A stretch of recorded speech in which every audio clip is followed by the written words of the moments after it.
அனைவருக்கும் வணக்கம். ஸோ நம்ம இன்னைக்கு வந்து அட்வொகேட்டோட ஃபீஸ் ஸ்ட்ரக்சர்ஸ் எப்படி இருக்குது அப்படிங்கிறத பற்றி பார்க்க போகிறோம். ஸோ இது உங்களுக்கு வந்து நிறைய விஷயங்களே இன்றைக்கி நம்ம கவர் பண்ண போகிறோம். ஸோ ஃபஸ்ட்டு ஒரு அட்வொகேட்டோட ஃபீஸ் ஏன் வாங்கணும் அப்படின்ட்டு ஆல்ரெடி நான் சொல்லியிருக்கேன். இது எத்திக்ஸ் நம்ம வந்து கண்டிப்பாக வாங்கணும் அப்படின்ட்டு சட்டமே சொல்லுது.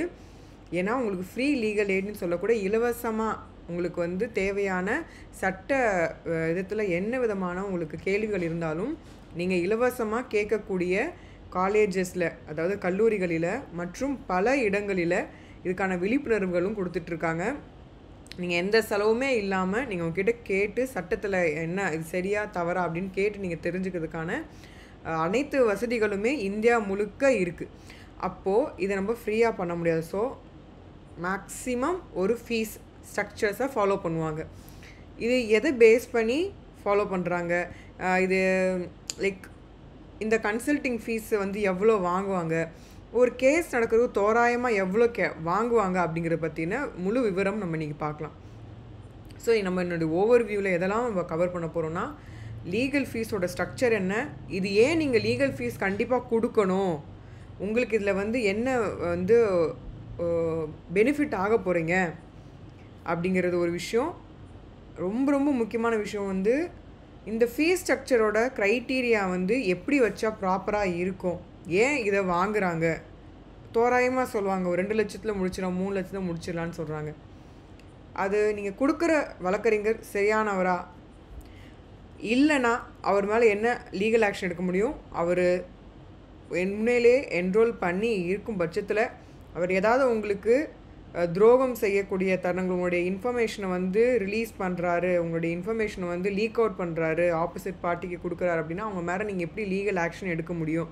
ஸோ ஒரு வக்கீல் மேலேயே நீங்கள் ஒரு கேஸ் போட முடியும், அதை நீங்கள் உங்களுக்கு தெரிய வரும் பட்சத்தில். அதே மாதிரி டாக்குமெண்ட் மெயின்டெனன்ஸ் பண்ணுறது பற்றின எவ்வளோ அமௌண்ட் வந்து சார்ஜ் பண்ணுறாங்க.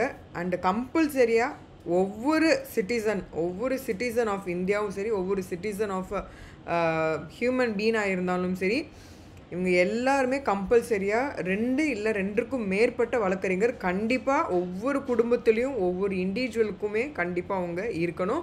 அவங்களுடைய மேற்பார்வையில், அவங்களோட மானிட்டரிங்கில், அவங்களுடைய சஜஷன், லீகல் சஜஷனில் ஒவ்வொரு விஷயங்களும் செய்யணும் அப்படிங்கிறது இந்த இடத்துல சொல்லிக்கிறேன். அண்ட் அவங்களுடைய ரிப்போர்ட்டு ரொம்ப ரொம்ப முக்கியம். நீங்கள் ஒரு கேஸ் போட போகிறீங்க அப்படின்னா பில்ஸ், டேக்ஸ், இன்வாய்ஸஸ் இது எல்லாமே உங்களுடைய டைரக்ட் அண்ட் இன்டைரக்ட் டாக்ஸஸ் எல்லாமே வந்து ரொம்ப ரொம்ப முக்கியமான வருது. அண்ட் ப்ராப்பர்ட்டி டேக்ஸு, நீங்கள் வீட்டுக்கு கட்டக்கூடிய அனைத்து விதமான கொலாவரியிலேருந்து உங்களுடைய மின்சாரக்கு வந்து கட்டக்கூடிய பில்ஸ்லேருந்து உங்களுடைய சொத்து, அசையா சொத்துக்களுடைய அனைத்து விவரங்களையுமே வந்து கட்டி காப்பாற்றக்கூடிய முக்கியமான இடத்துல இருக்கக்கூடிய வழக்கறிஞர் தான். ஸோ அந்த வழக்கறிஞரை நீங்கள் வந்து சரியான வழக்கறிஞர், உண்மையான நேர்மையான வழக்கறிஞரை நீங்கள் தேடி கண்டுபிடிக்கிறது ரொம்ப ரொம்ப எளிமையாயிடுச்சு இப்போது. ஏன்னா எல்லாருடைய என்ரோல்மெண்ட் நம்பர் இருக்குது. அந்த என்ரோல்மெண்ட் நம்பர் போட்டாவே அவங்க பதிஞ்சிருக்காங்களா இல்லையா, அவங்க வக்கீல் தானா வக்கீல் இல்லையா அப்படிங்கிறது உங்களுக்கு தெரிஞ்சு போயிடும். அடுத்த அப்சர்வேஷனாக என்னெல்லாம் செஞ்சால் ஒரு வழக்கறிஞர் நீங்கள் சிறப்பான வழக்கறிஞராக இருப்பார், நியாயமாக செஞ்சு உங்களுக்கு கொடுப்பாரு அப்படிங்கிறத பற்றியே உங்களுக்கு க்ரைட்டீரியாவை நான் எக்ஸ்பிளைன் பண்ணுறேன் வீடியோவில். ஸோ இப்போடைய கோல்ஸ் என்ன, இப்போது வந்து நீங்கள் லீகல் ஃபீஸ் கொடுக்கணும், கன்சல்டேஷன் ஃபீஸ் கொடுக்கணும், இதெல்லாம் ஓகே. இதெல்லாம் ஏன் கொடுக்கணும், இது கொடுக்கறனால ஒரு கிளைண்ட்டுக்கு என்ன பெனிஃபிட் அப்படின்னு சொல்லி பார்த்தீங்க அப்படின்னா, முக்கியமாக டைம் கன்சம்ஷன் ரொம்ப கம்மியாகும். ஏன்னா நான் நிறைய வாட்டி சொல்லியிருக்கேன், பர்சனலையும் சரி நார்மல்லையும் பார்க்கும்போது சரி, நிறைய பேருடைய நேரம் அப்படிங்கிறது வந்து ரொம்ப சீப்பாக வந்து ட்ரீட் பண்ணுற மாதிரி இருக்குது. இப்போ ஒருத்தவங்களுடைய நேரம் வந்து தூங்குவதற்கோ, அவங்களுடைய உடல் ஆரோக்கியத்தை பார்த்துவதற்கோ, இல்லை குடும்பத்தோட செலவழிப்பதற்கோ, இல்லை வந்து நல்லது கெட்டங்கள் இடங்களுக்கு வந்து போவதற்கோ, அது வந்து ரொம்ப முக்கியமான ஒரு பங்கு வந்து நேரம். ஸோ இந்த நேரத்தை வந்து சரியாக பயன்படுத்தாத பட்சத்தில், அது வீணடிக்கும் பட்சத்தில் அர்த்தம் இல்லாமல் போகக்கூடிய ஒரு சூழ்நிலை. ஸோ இப்போ நிறைய பேருக்கு பார்த்திங்கன்னா நியாயமே கிடைச்சாலும் 50 வருஷம் 60 வருஷம் இல்லை கேஸ் போட்டவங்க போக 3வது தலைமுறைக்கு தான் அது வந்து விடிவு காலமே வரும். ஸோ அந்த மாதிரியான விஷயங்கள் கர்டல் பண்ணுறது தான் இப்போ வந்து கன்சல்டேஷன் ஃபீஸ் வந்து பண்ணுறதும் சரி, ஒரு அட்வொகேட் அணுகிறதும் வந்து ரொம்ப முக்கியம். 2வது குவாலிட்டி, அதாவது இப்போ உங்கள் கேஸை வந்து ஃபைல் பண்ணுறீங்க அப்படின்னா எந்த பிழைகளும் இல்லாமல் உண்மை சாராம்சங்களோட உடைய ஒரு ஒரு முழு விவரமான ஒரு டிராஃப்டிங்காக இருக்கணும். அதாவது அதோடைய கட்டமைப்பு சரியானதாக இருக்கணும். அது இல்லாத பட்சத்தில் நீங்கள் உண்மையாகவே இருக்கும் பட்சத்துலேயும் உங்களுக்கான ஜெயிக்கக்கூடிய அந்த பர்சன்டேஜ் வந்து ரொம்ப கம்மியாகும். ரெண்டாவது, இதை தவிர்ப்பதற்காக நீங்கள் ஒரு வழக்கறிஞரை வந்து எப்பயுமே வந்து உங்களுடைய ஒரு முக்கியமான ஒரு நபராக, ரைட் ஹேண்ட் லெஃப்ட் ஹேண்ட் சொல்லுவாங்க இல்லையா, அந்த மாதிரி உங்களுடைய முக்கியமான ரைட் ஹேண்டாக இருக்க வேண்டிய முக்கியமான நபர் வந்து ஒரு வழக்கறிஞர் தான். உங்களுடைய லெஃப்ட் ஹேண்டாக கண்டிப்பாக இருக்க ஒரு அக்கௌண்ட் பார்க்கக்கூடிய சிஏ, அவங்க 2 பேருமே உங்களுடைய முக்கியமான நபர்கள். அண்ட் உங்களுடைய உடலாக இருக்கக்கூடிய வந்து சைக்காலஜிஸ்ட். ஸோ இவங்களுடைய 3 பேரோடையும் உங்களுடைய அன்பான ஒரு ஒரு ஒரு ஒரு ஒரு ஈஸியாக கோயிங்கான ஒரு அண்டர்ஸ்டாண்டிங்கில் இருக்கக்கூடிய நபர்கள் உங்களை சுற்றி கண்டிப்பாக இருக்கணும். முக்கியமாக 4வதான முக்கியமான நபர் உங்களுடைய ஹெல்த்து. ஸோ இது எல்லாமே மெயின்டைன் பண்ணணும் அப்படின்னா குவாலிட்டின்னு ஒரு விஷயம் இருக்குது. ஸோ இந்த குவாலிட்டி எப்படி கிடைக்குன்னா, ஒரு நல்ல வழக்கறிஞரை நீங்கள் அணுகும் போது மட்டும்தான் உங்களுக்கு கிடைக்கும். அவர் உங்களுக்கு எல்லா விஷயத்துலையுமே உங்களுக்கு முழு விவரமாக சட்டத்தில் என்ன இருக்குது, அண்ட் அகெயின் உங்களுடைய அன்றாட வாழ்க்கையில் என்ன மாதிரியான பிரச்சனைகள் இருக்குங்கிறத பற்றின அது எப்படி சார்ட் அவுட் பண்ணுறது அப்படிங்கிற எல்லா விவரத்தங்களும் அவர் சொல்லிடுவார். ஸோ இதனால் உங்களுக்கு மிக விரைவில் உங்களுக்கான தீர்ப்பு, மிக விரைவான உங்களுக்கு ஒரு சாதகமாக இருக்கக்கூடிய ஒரு நியாயம் உங்களுக்கு கிடச்சிரும். என்ன நியாயம்? கோர்ட்டில் போய் தான் நியாயமா அப்படிங்கிறது கிடையாது. அதாவது கோர்ட்டில் நியாயம் கிடைக்கும், ஆனால் அதுக்கு முன்கூட்டியே செயல்பட்டு அதை வந்து ஒரு பிரச்சனை வருவதற்கு முன்னாடியே அது வந்து சிறப்பான முறையில் கையாளக்கூடிய ஒரு ப்ரிவென்ஷன் மெத்தடாக, ஒரு ப்ரிகாஷன் மெத்தட்ஸாக ஒரு வந்து அந்த மாதிரி ஒரு முதல் கட்ட நடவடிக்கையாகவே எடுத்தது நீங்கள் ஸ்டாப் பண்ணும் போதே அந்த இடத்துல தான் உங்களுக்கு உண்மையான நியாயம் கிடைக்க போகுது. ஸோ பிரச்சனைகள் முதிர்ந்ததுக்கு அப்புறமா போடுறது வந்து ஜஸ்டிஸ் எப்படி கிடைக்கும்? அதுக்கு முன்னாடியே நீங்கள் வந்து செயல்படும் போது நான் சொன்ன மாதிரி உங்களுடைய அதாவது இடது மற்றும் வலது கைகளாக அண்ட் முழு உடம்பாகவும் மற்றும் உங்களுடைய ஆரோக்கியமும் வந்து ரொம்ப முக்கியம் சொன்ன மாதிரி ஒரு வழக்கறிஞர் வந்து உங்களுக்கு எல்லாமே கைட் பண்ணிடுவார். ஸோ உங்களுடைய ரத்த ஓட்டங்களாக இந்த டாக்குமெண்ட்ஸ் உங்களுக்கு இருக்கும். ஸோ இப்போது இது வந்து காஸ்ட் எஃபெக்டிவாக எப்போ இருக்கும் அப்படின்னா, நீங்கள் எந்த பிரச்சனைக்குள்ளேயும் இன்வால்வ் ஆகாமல் ஒரு full consultation of the CA and psychologist, வழக்கறிஞர் மற்றும் உங்களுடைய டாக்டர்ஸ் கன்சல்டேஷனில் நீங்கள் இருக்கும்போது காஸ்ட் ரொம்ப கம்மியாகும். ஏன்னா நீங்கள் ஒரு கேஸ் போட்டு பல வருஷங்களாக போகும்போது உங்களுக்கு நேரம் வந்து வீணாகுது. உங்களுடைய குவாலிட்டி ஆஃப் த எல்லாமே வந்து ஆஃப் த அட்வொகேட், குவாலிட்டியான ஒரு டாக்குமெண்ட் எதுவுமே கிடைக்காது. அப்போ நியாயம் கிடைக்க போகிறதுக்கான வாய்ப்புகள் ரொம்ப கம்மி. ஸோ இப்போது நீங்கள் முன்கூட்டியே செயல்படுறனால உங்களுடைய செலவழிக்கக்கூடிய காசு ரொம்ப கம்மியாகும். அதை விட ரொம்ப முக்கியமான விஷயம், மன நிம்மதியாக நீங்கள் இருக்கக்கூடிய ஒரு சூழ்நிலைகள் வந்து வேணும் அப்படின்னா கண்டிப்பாக நீங்கள் வழக்கறிஞர் அணுகுவது ரொம்ப ரொம்ப அவசியம், ரொம்ப முக்கியம். அது இந்த காலகட்டத்தில். அண்டு ஸ்பெசிஃபிகேஷன்ஸ், நம்ம அந்த இடத்துல என்ன ஸ்பெசிஃபிகேஷன்ஸ் பற்றி பார்க்க போகிறோம்னா, ஒரு வழக்கறிஞரை அணுகுவதுனால உங்களுக்கு என்ன மாதிரியான விஷயங்கள்லாம் கிடைக்க போகுது, ஒரு காசு கொடுத்து ஒரு கன்சல்டேஷன் பண்ணுறதுனால உங்களுக்கு என்னெல்லாம் பெனிஃபிட்ஸ் அப்படின்னு சொல்லி பார்த்தீங்க அப்படின்னா, முதல்ல விஷயம் வந்து ஒரு வழக்கறிஞர் கண்டிப்பாக நேர்மையான முறையில் இருக்கணும். அண்டு அவருடைய செயல்பாடுகள் அனைத்துமே உங்களுக்கு தெரியணும். இப்போது வந்து ஒருத்தவங்க கேட்குறவங்க கேஸ் என்ன ஸ்டேஜில் இருக்குது அப்படின்னு உங்களுக்கு சொல்ல தெரியணும். அந்த மாதிரியான ஒரு டிரான்ஸ்பரன்சியோடு இருக்கக்கூடிய ஒரு வழக்கறிஞருக்கும் கிளைண்ட்டுக்கும் அந்த ஒரு டிரான்ஸ்பரண்ட்டி எப்பயுமே இருக்கணும். தன்னுடைய கிளைண்ட் என்ன பண்ணுறாரு அப்படிங்கிறது ஒரு வழக்கறிஞருக்கு தெரியணும். அதே மாதிரி தன்னுடைய வழக்கறிஞரும் இந்த மியூச்சுவலாக அந்த 2 இதுவும் வந்து ஸ்டாண்ட் வந்து டிரான்ஸ்பரண்ட்டாக போய்கிட்டே இருக்கணும் எப்பயுமே. இப்போது இந்த எஜுகேஷன் ஒரு விஷயம், அதாவது ஒரு வழக்கறிஞரோட ஒரு எஜுகேஷன், அவருடைய படிப்பின் தகுதி வந்து ரொம்ப அவசியம். இந்த படிப்பின் தகுதியை வச்சு தான் அவருடைய குவாலிட்டி அண்ட் அவருடைய பிரின்சிபல்ஸ், அதாவது அவருக்கான ஒரு முக்கியமான ஒரு பிரின்சிபல்ஸ் வச்சுருப்பார். அதாவது நான் எந்த காரணத்தை கொண்டும் நேர்மையாக இருக்கணும். பிரின்சிபல்ஸ் அப்படிங்கிறது வந்து அவருடைய பர்சனல் லைஃப்பையும் வந்து உள்கொள்ளும். அதாவது எந்த அளவுக்கு அவருடைய பழக்க வழக்கங்கள் இருக்குது, அவருடைய என்ன மாதிரியான செயல்பாடுகள், நேரத்தை எப்படி அவர் பயன்படுத்துகிறாரு, நேரங்களை எப்படி செலவழிக்கிறாரு அப்படிங்கிறது எல்லாத்தையுமே வந்து ஒருத்தருடைய கேரக்டர், அட்வொகேட்டோட கேரக்டர் ரொம்ப முக்கியம். இல்லைனா அந்த அட்வொகேட்டே பலர் நீங்கள் கேட்டிருப்பீங்க, வக்கீல் அவர்களே வந்து நில மோசடிகளிலையும் அவருடைய கிளைண்ட்டோடைய இடத்த வந்து அபகரிக்கிறதும், கிளைண்ட்டோடைய சுற்றத்தார் மற்றும் உறவினர்களை வந்து கண்ட நேரங்களில் ஃபோன் அடித்து வந்து தொந்தரவு செய்வதாக இருக்கட்டும், இல்லை அதே வழக்கறிஞர் வந்து அவங்களுடைய சொத்து நகைகளை வந்து அபகரித்ததாக இருக்கட்டும், இந்த மாதிரி பல விஷயங்கள் இருக்குது. இது ஏன் ஏற்படுது அப்படின்னா, ஒன்று, அவருடைய பழக்கவழக்கங்கள் சரியில்லாமல் இருக்கும். தண்ணி அடிப்பதோ, கஞ்சா அடிப்பதோ, பெண்களுடைய சவகாசமோ, இல்லை வந்து மற்றும் பல நிலை மறக்கக்கூடிய ஒரு தன்மை, அதாவது போதைக்கு அடிமையாக இருக்கிறது, தன்னுடைய தான் எப்படி இருக்கோம், எங்கே இருக்கிறோம் அப்படிங்கிற அளவுக்கு தெரியாத அளவுக்கு தன் நிலையை மறக்கக்கூடிய, கான்ஷியஸே இல்லாமல் இருக்கக்கூடிய ஒரு நிலையில் இருக்கக்கூடிய ஒரு வழக்கறிஞர்கிட்ட நீங்கள் அணுகுனீங்கன்னா அப்படின்னா, அவர் கண்டிப்பாக அவர்கிட்ட நீங்கள் ஃபர்ஸ்ட் ஆஃப் ஆல் அவருடைய நீங்கள் டாக்குமெண்ட் கொடுத்து அந்த டாக்குமெண்ட்டை திருப்பி ரிட்டனே வாங்க முடியாது. அவர் டாக்குமெண்ட்டே இல்லைன்றவாரு. அது வந்து எனக்கு தெரியாது, நான் மறந்துட்டு எங்கேயோ தொலைச்சிட்டேன், இதுதான் வார்த்தை வரும். தொலைச்சிட்டு எனக்கு தெரியாதுங்கிற வார்த்தை தான் ஒரு வழக்கறிஞர் அடிக்கடி அந்த வார்த்தை பயன்படுத்தக்கூடாது, ஆனால் பயன்படுத்துகிறாங்க. ஸோ இதைத்தான் நான் பிரின்சிபல்ஸ் அவருக்குன்னு இருக்கக்கூடிய அவருடைய அன்றாட வாழ்க்கையில் எந்த அளவுக்கு இருக்கார், தன்னுடைய வாழ்க்கை முறையில் எப்படி சரியாக இருக்கார் அப்படிங்கிறத நம்ம கண்ணோட்டத்தில் கொண்டு வரணும். அப்போ தான் அந்த வழக்கறிஞர் மனசாட்சியோடு நடந்துப்பார். தண்ணி அடிப்பவரோ, இல்லை சிகரெட் அடிக்கிறவரோ, இல்லை வந்து எந்த ஒரு கெட்ட பழக்கத்தில் சவகாசத்தோடு இருக்கிறார் அப்படின்னா அவர்கிட்ட நீங்கள் நியாயம் வந்து எதிர்பார்க்கறதே வந்து ரொம்ப ஒரு தவறான ஒரு விஷயமாக தான் எண்ண முடியும். ஸோ அவர் சிறப்பானவராக இருக்கணும், சிறப்பானவராக எல்லா ஒழுக்கமுடைய ஒரு நல்ல ஒரு ஃபண்டமெண்டல் ரைட்ஸை ஃபாலோ பண்ணக்கூடிய ஒருவராக இருக்கணும். அதாவது மற்றவர்களை மனிதர்களாக மதிப்பதும், மற்ற உயிர் ஜீவராசிகளை வந்து அன்பாக அணுகக்கூடிய ஒருவரால் மட்டும்தான் ஒரு கிளைண்ட்டோடைய அன்பான வார்த்தைகளும் சரி, அவங்களுடைய கஷ்டங்களையும் புரிஞ்சுக்கூடிய ஒருத்தரனால மட்டும்தான் ஒரு கேஸையும் நல்லபடி நடத்த முடியும். நியாயம் வாங்கி தரதுக்கான முயற்சிகள் அவர் எடுத்துக்கிட்டே இருப்பார்.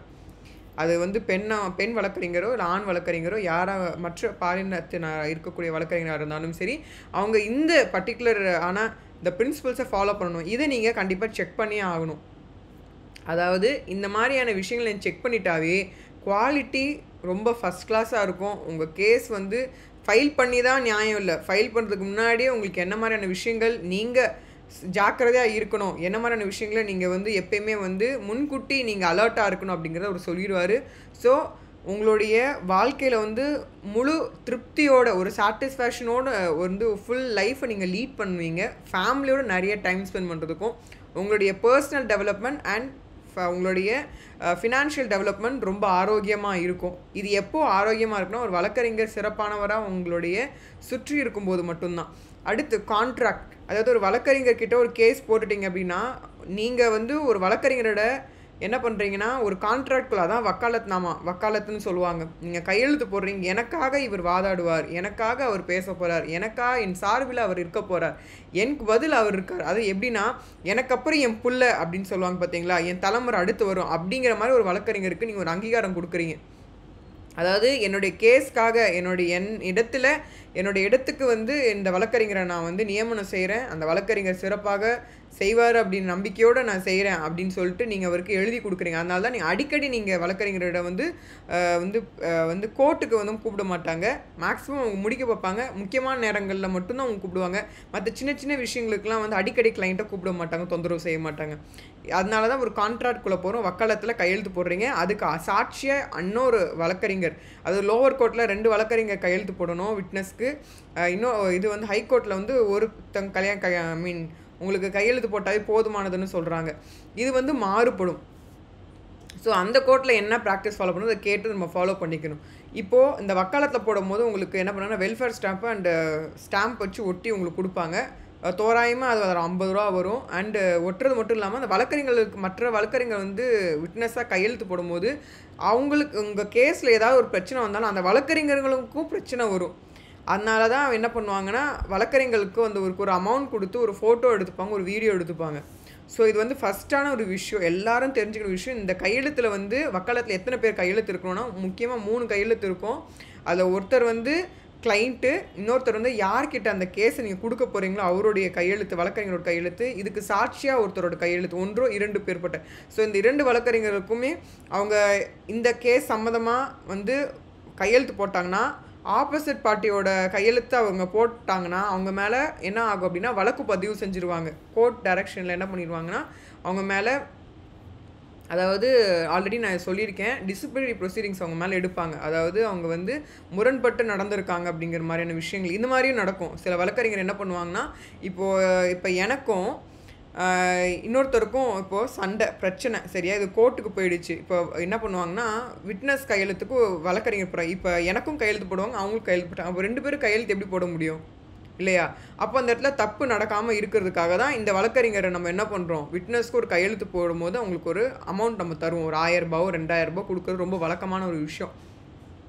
அண்ட் சிக்னேச்சர் அப்படிங்கிறது ரொம்ப முக்கியம். அதாவது ஒரு அட்வொகேட்டோட கையெழுத்து கிளைண்ட் போடக்கூடாது, கிளைண்ட்டோட கையெழுத்தை வந்து ஒரு அட்வொகேட்டும் போடக்கூடாது, இவங்க 2 பேரோட கையெழுத்து வேறு யாருமே போடக்கூடாது.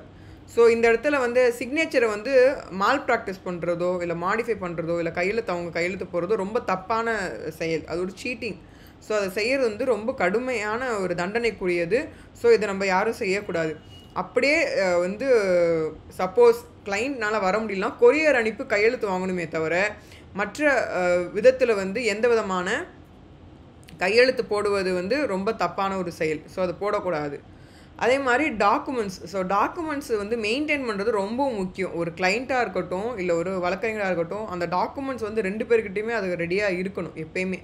அதே மாதிரி ரெக்கார்டிங்ஸ். இப்போ நீங்கள் செய்யக்கூடிய விஷயங்கள் வந்து கிளைண்ட்டும் சரி அட்வொகேட்டும் சரி ரெக்கார்டிங்கிறது ரொம்ப முக்கியமான விஷயம். அதாவது ஸ்டார்டிங்கில் இருந்து உங்களுடைய கேஸ் முடிகிற வரைக்கும் ரெக்கார்டிங் எப்பயுமே பதிவு இருக்கணும். அதை மெயின்டைன் பண்ணணும். அதுதான் ட்ரஸ்ட்டு. ஏன்னா நம்ம இப்போ இருக்கக்கூடிய அட்வொகேசி ஃபீல்டு அப்படிங்கிறது வந்து எல்லாமே டாக்குமெண்ட் அண்ட் எவிடன்ஸ் தான் பேசும். அப்போ அந்த டாக்குமெண்ட்ஸ் அண்ட் எவிடன்ஸில் ப்ரைமரி அண்ட் செகண்டரி எவிடன்ஸ் சொல்லுவோம் நம்ம கிரிமினல் சைடில். ஸோ இந்த டாக்குமெண்ட்ரி அப்படிங்கிறது ரொம்ப முக்கியமான விஷயம். சிவில் சைடோ கிரிமினல் சைடோ டாக்குமெண்ட்டுங்கிற ரொம்ப முக்கியமான ஒரு தகவல், ஒரு விஷயம். அது இல்லைன்னா நம்ம வந்து எந்த விதத்துலேயும் நம்மளுடைய கேஸ் வந்து ஒரு மெரிட்டில் தான் போகும். அது வந்து ஜட்ஜோடதோ இல்லை வந்து மற்ற எக்ஸ்பர்ட்டோட ஒப்பீனியனில் தான் போகுமே தவிர நம்ம கையில் இருக்காது. ஸோ இது மாதிரி எக்ஸ்டர்னலான டாக்குமெண்ட், எக்ஸ்டர்னலான வந்து வெரிஃபிகேஷன், எக்ஸ்டர்னலான ரெக்கார்டிங்ஸ் தான் நம்ம வந்து எடுத்துகிட்டு போக முடியாது. எந்தளவுக்கு வந்து ஜெயிக்கும் அப்படிங்கிறது டவுட்ஃபுல் தான்.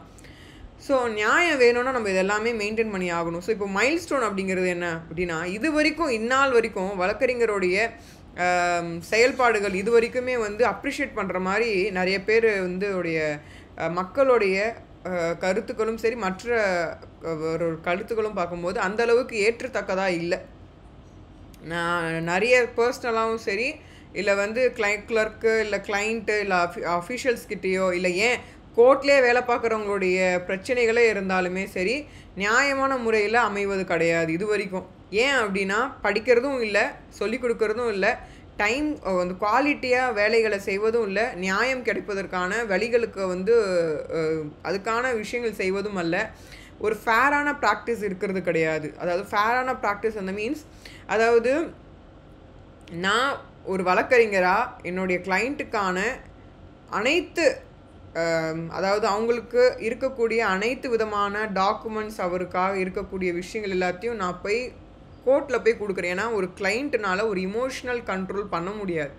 அவங்க உணர்ச்சி வசப்பட்டோ இல்லை அழுதோ அவங்க செய்யும் போது அது கோர்ட்டோட டைம் எக்ஸ்டெண்ட் ஆகும். அவங்கள வந்து சமாதானப்படுத்துறதுக்கு டைம் எக்ஸ்டெண்ட் ஆகும். அதனால் மற்ற கேஸுகளை பார்க்க முடியாத தருணத்துக்காக தான் நம்ம ஒரு ரெப்ரசன்டேஷன் போடுறோம். இப்போ நான் பேசும்போது கிளைண்ட்டோட புரிஞ்சு பேசினாலும் நான் அந்த இடத்துல அழுவதோ இல்லை வந்து ஆர்ப்பாட்டம் செய்வதோ இருக்காது.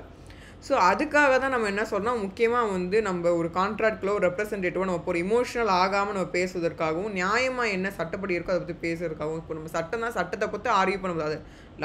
ஒவ்வொரு ஜட்ஜஸ்கிட்டையும் பார்த்தீங்கன்னா இல்லை நான் ஆல்ரெடி ரிசர்ச்சுக்கு பேஸ் பண்ணியிருக்கக்கூடிய கிளர்க்ஸ் பற்றி பேசியிருக்கேன். அதாவது லா ரிசர்ச் அசிஸ்டண்ட்டாக என்ன பண்ணுவாங்கன்னா ஒரு 30,000 இல்லை 60,000 கொடுத்து ஒவ்வொரு கோர்ட்லேயும் வந்து ஸ்டூடெண்ட்டை நியமனம் செய்வாங்க. அவங்க எல்லாம் ஜட்ஜ்மெண்ட்லாம் எடுத்து ஜஸ்டிஸ் கிட்ட கொடுத்துருவாங்க, லார்ட்ஷிப் கிட்ட கொடுத்துருவாங்க. அதை அவங்க பார்த்து தான் அவங்க பண்ணணும்.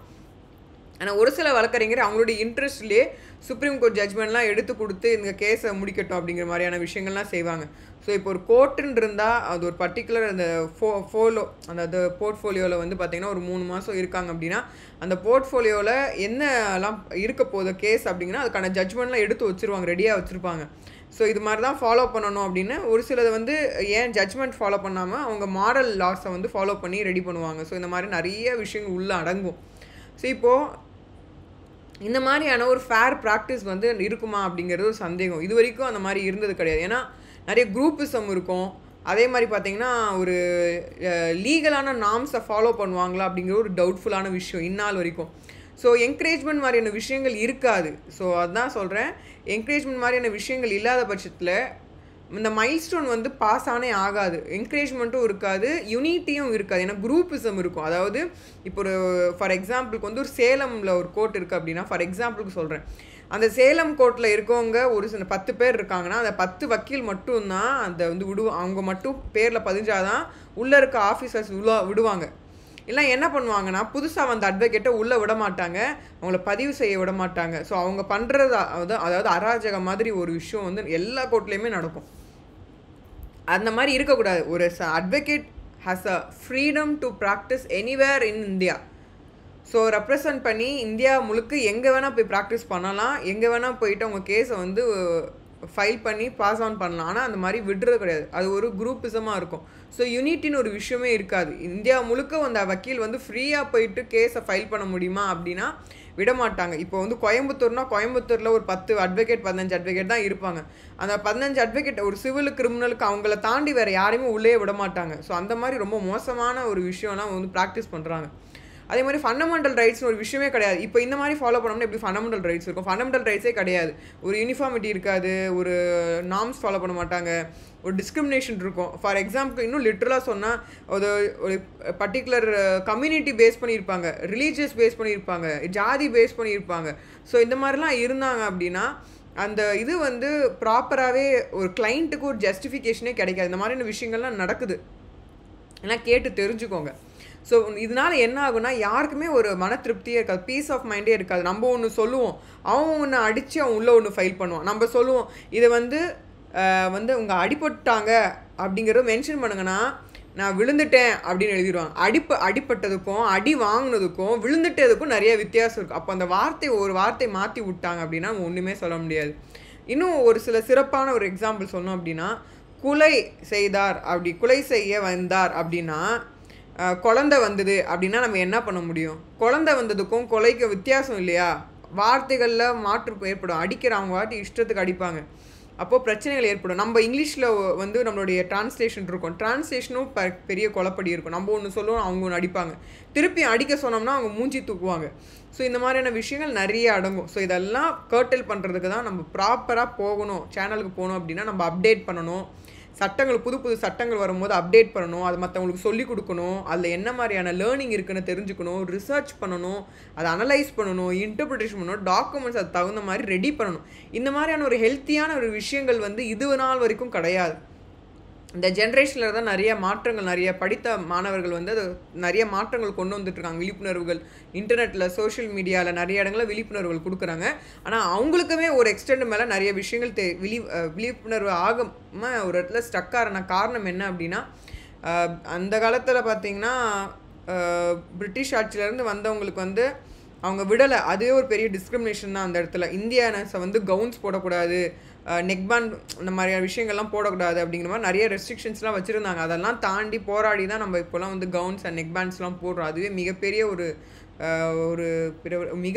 போராட்டத்துக்கு அப்புறம் கிடைச்ச ஒரு மிகப்பெரிய வெற்றி தான் அதுவே. ஸோ இப்போ என்னென்னா இந்த மாதிரியான விஷயங்கள்லாம் இருந்துகிட்ருக்குன்னு நீங்கள் தெரிஞ்சுக்கோங்க. ஆஸ் அ பப்ளிக்காக இதெல்லாம் தெரிஞ்சுக்கணும். சிக்னேச்சர் சொல்லும் போது நான் ஆல்ரெடி சொன்ன மாதிரி கிளைண்ட் வந்து வக்காலத்தன் அஃபிடவிட்டில் ரொம்ப கண்டிப்பாக கையெழுத்து போடணும், ரொம்ப மேண்டட்ரியான ஒரு விஷயம். ஸோ இது மட்டும் இல்லாமல் நிறைய இடங்களில் கிளைண்ட் கையெழுத்து போட வேண்டியிருக்கும். ஸோ நம்ம வந்து லைக் பார்த்திங்கன்னா ஒரு கோர்ட்டுக்குன்னு போயிட்டிங்கனாவே அலைச்சல் இருக்க தான் செய்யும், வேறு வழியே இல்லை உங்களுக்கு. அதுதான் ரொம்ப முக்கியமான ஒரு விஷயம் இருக்குது. வாழ்வாதாரமே அதுவாக இருக்கும்போது நீங்கள் சலிப்படையாமல் அதில் வந்து நீங்கள் எரிச்சல் தன்மை இல்லாமல் நீங்கள் வந்து அதை கோஆப்ரேட் பண்ணி தான் ஆகணும். அண்ட் அகெயின் வந்து பார்த்திங்கன்னா கோர்ட் அப்பியரன்சஸ், நோட்டீஸ், சம்மன்லாம் வந்ததுன்னா கண்டிப்பாக கோர்ட்டுக்கு வந்தாகணும், நீங்கள் ஆஜர் ஆகியே ஆகணும். அதுக்கப்புறம் வக்கீல் நீங்கள் நியமனம் செஞ்சதுக்கப்புறமா அவர் பார்த்துப்பார். ஆனால் ஒவ்வொரு ஸ்டேஜ்லேயும் வக்கீல் உங்களுக்கு ரிப்போர்ட் பண்ணுவாங்க. அதே மாதிரி ரிப்போர்ட் பண்ணக்கூடிய விஷயங்களை நீங்கள் எல்லாத்தையும் எழுதி வச்சுக்கணும். ஹியரிங், எத்தனை ஹியரிங் போயிருக்கு, ஒவ்வொரு ஹியரிங்க்கு ஒரு ஃபீஸ் ஸ்ட்ரக்சர்ஸ் பற்றி பேசலாம். ஹியரிங்க்கு வந்து சேஞ்ச் ஆகும். 10 ஹியரிங், 20 ஹியரிங், 30 ஹியரிங், 40 ஹியரிங். பார்த்திங்கன்னா ஒரு வாட்டி ஃபைல் பண்ணதை வந்து 2016 ஆரம்பிது, 2023 தான் நெக்ஸ்ட் டேட்டே வரும். அது எங்கே போனேன், எங்கே போச்சுன்னு தெரியாத அளவுக்கு மிஸ் அவுட்டே ஆயிரும். ஸோ இந்த மாதிரிலாம் இருக்கும்போது அது ஹியரிங்க்குன்னு ஒரு அமௌண்ட் இருக்குது. ஸோ அது பேமெண்ட் பண்ணணும். நிறைய இடங்களில் வந்து ₹1,00,000 தான் வந்து ஹியரிங்க்கே காசு வாங்குவாங்க, அவங்களுடைய அப்பியரன்ஸ்க்கு வாங்க. ஸோ அதே மாதிரி கேஸ் வந்து தள்ளி போடுறாங்க. ஃபார் எக்ஸாம்பிளுக்கு நான் சொன்ன மாதிரி ஒரு போராட்டம் பண்ணுறாங்க, பைக்காட் பண்ணுறாங்க, இல்லை வந்து ஸ்ட்ரைக் பண்ணுறாங்க, ப்ரொட்டஸ்ட் பண்ணுறாங்க, கோர்ட்டுக்குள்ளே சண்டே ஆகிடுச்சு, இல்லை வந்து வக்கீல் வந்து வரலை, வக்கீலுக்கு ஆக்சிடென்ட் ஆகிடுச்சு, இல்லை வந்து லைக் வேறு யாராவது ஒரு ரீசன் ஆகிப்போச்சு, டிராஃபிக் ஆகிடுச்சு அதனால் போக முடியல, இல்லை வந்து ஜட்ஜே அன்றைக்கி லீவ், இல்லை ஜட்ஜே அன்றைக்கி வரலை, ஜட்ஜு ஊருக்கு போயிட்டாங்க, இல்லை ஃபங்க்ஷன் மீட்டிங் இருக்கனால அன்றைக்கி டேட்டை மாற்றிட்டாங்கன்னா இல்லை அட்ஜர்ன் ஆகும், அடுத்த நாள் வாய்தாவாக போகும். இது மட்டும் இல்லாமல் கேஸ் அன்றைக்கி நாள் வந்து 100 கேஸ் போட்டிருக்காங்க, 50 கேஸ் தான் பார்க்க முடியுதுன்னா மீதி 50 கேஸையும் வேறு நாள் போடுவாங்க. ஸோ அடுத்த நாள் தேதிக்கு போகும். இல்லைனா டைம் கேட்பாங்க, என்னால் இந்த வக்கீல்னால் பேச முடியல, அடுத்த நாள் வாய்தா போடுங்கன்னு சொல்லி வாய்தா வாங்குவாங்க. ஸோ அது அட்ஜர்ன்ட் ஆகுது. இந்த மாதிரி நிறைய க்ரைட்டீரியாவில் உள்ளே வரும். கட்ட காணும், இதை வந்து கிளைண்ட்டுக்கிட்ட டவுட் கேட்கணும், கேட்காம சொல்ல முடியாது அப்படிங்கிற மாதிரி தருணங்கள்லாம் அட்ஜர்ன் டேட்ஸ் வாங்குவாங்க. கிளாரிஃபிகேஷன் வேணும், எக்ஸ்பர்ட் ஒப்பீனியன் வேணும், ட்ரான்ஸ்லேஷன்ஸ் வேணும், இந்த மாதிரி நிறைய ரீசன்ஸ் இருக்குது அட்ஜர்ன் வாங்குறதுக்கு. ஸோ அதை சொல்லி நம்ம அட்ஜர்ன் டேட்ஸ் வாங்கிக்கலாம். இல்லை இன்னும் டைம் வேணும், ப்ரிப்பரேஷன் வேணும், ஃபீல்டு ஒர்க் இருக்குது, ஒரு ஆர்டிஐ போட்டிருக்கோம், அந்த டாக்குமெண்ட் இன்னும் வரல, பெண்டிங்கில் இருக்குது, ஸோ அதுக்கு நாங்கள் வெயிட் பண்ணுறோம், இந்த மாதிரியான விஷயங்கள் அட்ஜர்ன் வாங்குவாங்க. அதே மாதிரி என்ட்ரி பாஸ், ஹைகோர்ட்டுக்குள்ளே என்ட்ரி பாஸ் வாங்குறது கண்டிப்பாக வந்து கிளைண்ட் வந்து அதோடைய முக்கியமான மெயின் நம்பர் கொடுத்து தான் உள்ளே வர முடியும். அதுக்கு வழக்கறிஞருடைய டேட்டாஸ் தேவைப்படும். ஸோ அது சொல்லிவிட்டு உள்ளே வர மாதிரி இருக்கும். லோவர் கோர்ட்டில் அப்படி கிடையாது, யார் வேணால் வரலாம், யார் வேணால் போகலாம். கடலை விற்கிறவங்களும் வருவாங்க, சீப்பு விற்கிறவங்களும் உள்ளே வருவாங்க, துணி விற்கிறவங்களும் வருவாங்க. அந்த மாதிரி லோவர் கோர்ட் எல்லாமே இப்படி தான் இருக்கும். அது கோர்ட்டா இல்லை பார்க்கானே தெரியாது, அந்த மாதிரி தான் இருக்கும். ஆனால் ஹைகோர்ட் அப்படி இருக்காது. மேக்ஸிமம் அதுக்குள்ளே வருவாங்க. ஆனால் மிலிட்ரி அஃபீஷியல்ஸ், அந்த சிஆர்பிஎஃப் இருக்கக்கூடிய அஃபீஷியல்ஸ் எல்லாமே மேக்ஸிமம் அதில் இருக்கனால கொஞ்சம் கட்டுப்பாடோடு இருக்கும், கொஞ்சம் ஓரளவுக்கு கொஞ்சம் பரவாயில்லையாக இருக்கும். இது வந்து அட்வொகேட் ஆஃபீஸ் போகணுன்னா கண்டிப்பாக ரிப்போர்ட் பண்ணி ஆகணும். நீங்கள் அப்பப்போ என்னென்னு கேட்டுக்கணும், ஃபீஸ் பேமெண்ட் பண்ணணும், அதெல்லாம் ரெகுலராக இருக்குது. இதில் இன்னும் ரொம்ப முக்கியமான விஷயங்கள் வந்து ஃபீஸ், கன்சல்டேஷன் ஃபீஸ். இந்த கன்சல்டேஷன் ஃபீஸ் வந்து ரொம்ப ரொம்ப முக்கியம். இந்த கன்சல்டேஷன் ஃபீஸ் எப்படி இருக்கலாம் அப்படிங்கிறத பற்றி நம்ம பார்ப்போம். ஸோ இதில் என்னெல்லாம் இருக்குது அப்படிங்கிறத நம்ம பற்றி ரொம்ப டீட்டெயிலாக பேசணும். ஸோ அதுக்கு முன்னாடி ஒரு சில விஷயங்கள் பார்த்துருவோம். ஸோ அதாவது இது வந்து Tamil Nadu state legal service authority, அதாவது நம்மளுடைய ஒவ்வொரு ஸ்டேட்டுக்கும் லீகல் சர்வீஸ் அத்தாரிட்டிஸ் இருப்பாங்க. ஸோ இது வந்து 2016 வந்தது. இதில் வந்து ஹானரேரியம்னு சொல்லுவாங்க. அதாவது ஒரு வழக்கறிஞர் வந்து போகிறார் அப்படின்னா அவங்களுக்கு ஒரு அமௌண்ட் கொடுப்பாங்க, ஒரு ஃபீஸ் கொடுப்பாங்க. வந்துட்டு போனதுக்கு வந்து ஒரு அவங்களுக்கு செலவுக்கு தரக்கூடிய ஒரு அமௌண்ட். அதை பற்றி தான் இது 2016 பற்றி பேசிகிட்ருக்கேன், சரிங்களா? இந்த 2016 இதில் வந்து அமௌண்ட் கொடுத்துருப்பாங்க. அதாவது எவ்வளோ அமௌண்ட் வந்து கொடுக்கலாம், ஒரு வழக்கறிஞருக்கு எவ்வளோ கொடுக்கலாம். அவர் வந்து லீகல் எய்ட் கவுன்சில் ஃபீஸ் வராங்கன்னா 1500 ரூபா வந்து ஒரு மாதத்துக்கு கொடுக்கலாம். இது வந்து 2016 பற்றி பேசுகிறேன். ஒரு விசிட்டுக்கு வந்துட்டு போகிறாருன்னா 1500 ரூபா கொடுக்கலாம். Lawyers visiting joule and justice board 3 days in a week, வாரத்தில் 3 தடவை வந்துட்டு போனார்னா 1500 ரூபா கொடுக்கணும். 2016 பற்றி பேசிகிட்ருக்கேன் இப்போ ரீசன்ட் டைம்ஸ் பற்றி நான் பேசலை. இதே வந்து போலீஸ் ஸ்டேஷனுக்கு வந்து லாயர் டெப்யூட் பண்ணி போயிட்டு வராங்கன்னா ஒரு விசிட்டுக்கு ஒரு வாட்டி போயிட்டு வந்து அட்டன் பண்ணிட்டு வந்தார். அதாவது per visit where duration of the attendance exceed 2 hours, 2 மணி நேரம் மேலே போச்சுன்னா 400 ரூபா 2016 சொல்கிறேன். ஸோ இந்த மாதிரி ஒரு மீடியேஷன் வந்து அட்டன் பண்ணுற செஷன் வந்து ஒரு பெண்ணுக்காக அட்டன் பண்ணுறாங்கன்னா 500 ரூபா வந்து ஃபீஸ் இருக்கலாம். இது வந்து ஏ பேனல், பி பேனல்னால் ஒரு 800 ரூபா ப்ளஸ் டிஏ டிஏ இது எல்லாமே கவரேஜ் ஆகும். குரூப் 2 அந்த மாதிரி இருக்கணும். இப்போ ஃபேமிலி கோர்ட்னா 3000 ரூபா, சரிங்களா? Per case restricted to 1400 rupees if the work done by the lawyer is limited to the preparation of the and completion of the formalities and all. Formality மட்டும் பண்ணி முடிச்சாங்கன்னா 1400 ரூபா கொடுக்கணும். இல்லை அந்த கேஸை வந்து பண்ணுறாங்க அப்படின்னா 3000 ரூபா. இந்த மாதிரியான அமௌண்ட் வந்து போட்டுருப்போம். இப்போ சப்பார்டினேட் கோர்ட்லனா ஒரு நாளைக்கு 1000 ரூபா இருந்து மேக்ஸிமம் 6000 ரூபா வரைக்கும் போகும். அது சிஎம்எம்ஏ இல்லைனா வந்து சிஜேஎம்ஆ இருக்கா அப்படின்னா அந்த மாதிரி ட்ரையலபிள் செஷன்ஸ் ஐபிசியில் வந்துச்சு. இப்போ ஐபிசியை மாற்றிட்டாங்க. பட் இது வந்து இருந்தது 2016 இருந்ததை பற்றி பேசிகிட்டு இருக்கேன். அதே மாதிரி பர்த் அண்ட் டெத் ரெஜிஸ்ட்ரேஷன்ஸ்லாம் பண்ணுறாங்கன்னா 1500 ரூபா. 1500 ரூபா per day subject to the maximum 7500 ரூபா வரைக்கும் செஷன் ட்ரையல்ஸில் இருந்துச்சு அப்படின்னா. இதே வந்து 4000 ரூபாவும் இருக்கும். ஸோ அது வந்து மாறும். இப்போ கிரிமினல் அப்பீலுக்கு போகிறாங்க, அடுத்த வந்து மேல்முறையீடுக்கு போகிறாங்க அப்படின்னா 2500 ரூபாயிலேருந்து சிவில் ரிவிஷன்னா 1500 ரூபா. ஸோ இப்போ பெயில் அப்ளிகேஷனாக வந்து ஒரு பெயிலுக்கு ஒரு காலுக்கு போகிறாங்க அப்படின்னா 500 ரூபா கொடுக்கணும்.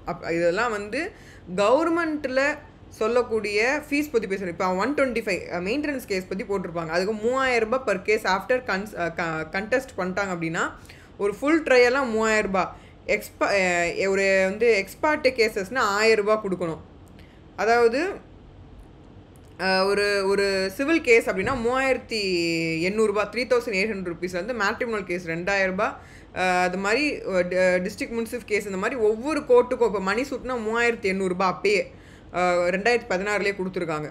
இப்போ இந்த மாதிரி டிஸ்ட்ரிக்ட் கோட்டா இல்லை வந்து லோவர் கோட்டா இல்லை வந்து இப்போது இண்டஸ்ட்ரியல் லேபர் கோட்டு இது எம்ப்ளாயிலாம் வந்து 3800 வந்து ஒரு ஒரு டிஸ்பியூட்டில் வந்து ஒரு அட்வொகேட் போய் ஆதாடுறாங்க போகிறாங்க அப்படின்னா, இப்போ கிராட்டிடியூட்டி கோட் அப்படின்னா இப்போ வந்து லைக் ரிட்டையர்ட் ஆகிட்டதுக்கப்புறமா கிராட்டிடியூ வந்து பற்றிலாம் வரும். ஸோ அதெல்லாம் வந்து 3000 குறையாமல் 3000 தருவாங்க.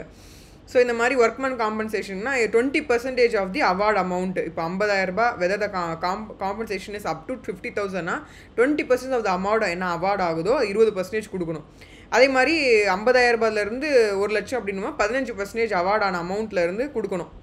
அதே மாதிரி 1,00,000 4,00,000 அப்படின்னா 7% உங்களுக்கு கொடுக்கணும். அதே மாதிரி 4,00,000 மேலேனா இது வந்து 2016 சரிங்களா. இப்போ ரெவன்யூ கோர்ட்டு அப்படின்னா வந்து 1,500 கன்சியூமர் கோர்ட்னா 6,000. இப்போ ஹை கோர்ட்டில் சிவில் சைட்னா 5,000 ஒரு case disposal from the after notice of the respondent. இது வந்து ரிட் மேட்டர்னா 5,000, ரிட் அப்பீல்னா 7,000. அது மேல்முறையீடு அப்படின்னா இப்போ வந்து இஃப் டிஸ்மிஸ்ட் இன் லிமினி இதெல்லாம் வந்து பார்த்தீங்கன்னா 2016 இருக்கக்கூடிய அமௌண்ட்டை பற்றி பேசிகிட்டு இருக்கேன். இப்போ ஹேபஸ் கார்பஸ் கேசஸ்லாம் 3,000 பெட்டிஷன் இன்டர் பார்ட்டி அப்படின்னா. ஸோ இது எல்லாமே உங்களுக்கு நான் லிங்க் தரேன், நீங்கள் எல்லாமே போய் பாருங்கள். கிரிமினல் சைட்னா 2,000 3,000, பெயில் கேன்சலேஷன் கேட்குறாங்கன்னா 3,000. ஸோ இந்த மாதிரி ஒவ்வொரு இதுவும் வந்து அப்போ இருந்தக்கூடிய dispose on merits after prolonged enquiry அப்படின்னா 4,000. ஸோ இந்த மாதிரி அவங்க ஒவ்வொரு வழக்கறிஞர் வந்து அன்றைக்கி போனாங்க அப்படின்னா அவங்களுக்கான ஃபீஸ். இதே சுப்ரீம் கோர்ட்னா எவ்வளோ வாங்குறாங்க லைக் இந்த மாதிரியான ஸ்ட்ரக்சர்ஸ் வந்து கொடுத்துருப்பாங்க. அதாவது டைப்பிங்க்கு தனி காசு. அப்போது வந்து 20 ரூபா பர் பக்கத்துக்கு வந்து அதாவது இங்கிலீஷில் வந்து ஃபஸ்ட் பேஜ் மட்டும் வச்சு அடித்தாங்க அப்படின்னா அப்புறம் 6 ரூபா. இந்த மாதிரி டைப்பிங் காசு. டிரான்ஸ்லேஷனுக்கு 165 அப்படி வார்த்தைகள் வந்துச்சுன்னா 100 ரூபா. ஃபார் எவ்ரி 175 வேர்ட்ஸ்க்கு வந்து 100 ரூபா. ஸோ இது வந்து 2016. இப்போ எல்லாமே அதிகமாகிடுச்சு சரிங்களா. தோராயமாக உங்களுக்கு சொல்கிறேன். இதே மாதிரி பார்த்தீங்க அப்படின்னா இதுவும் இன்னொரு இது வந்து 2013 வந்த ஒரு லெட்டர் சரிங்களா. அது ஃபினான்ஸ் டிபார்ட்மெண்ட்டில் ரிலீஸ் பண்ணியிருந்தது. ஸோ இது பற்றி நம்ம பார்ப்போம். இதாவது legal fee of an advocate general, advocates on record, law officers attending supreme court and high court extension of orders for அதாவது பப்ளிக் அண்ட் ஹோம் பேஸ் பண்ணியிருக்க டிபார்ட்மெண்ட். இது வந்து எல்லாமே கவர்மெண்ட் ஃபீஸ் பற்றி பேசியிருக்கேன். ப்ரைவேட் ஃபீஸ் பற்றி இன்னும் நான் பேசவே இல்லை. ஸோ இந்த கவர்மெண்ட் ஃபீஸோட ஸ்ட்ரக்சர் இப்படி தான் இருந்துச்சு. இது வந்து 2009 ஜியோஸை பாஸ் பண்ணது. இதெல்லாம் நீங்கள் போய் கோத்ரூ பண்ணி பாருங்கள் இது எவ்வளோ போட்டிருக்காங்க அப்படின்னு சொல்லிட்டு. இதை நான் வந்து ஜென்ரலாக இருக்கக்கூடியது சொல்கிறேன்.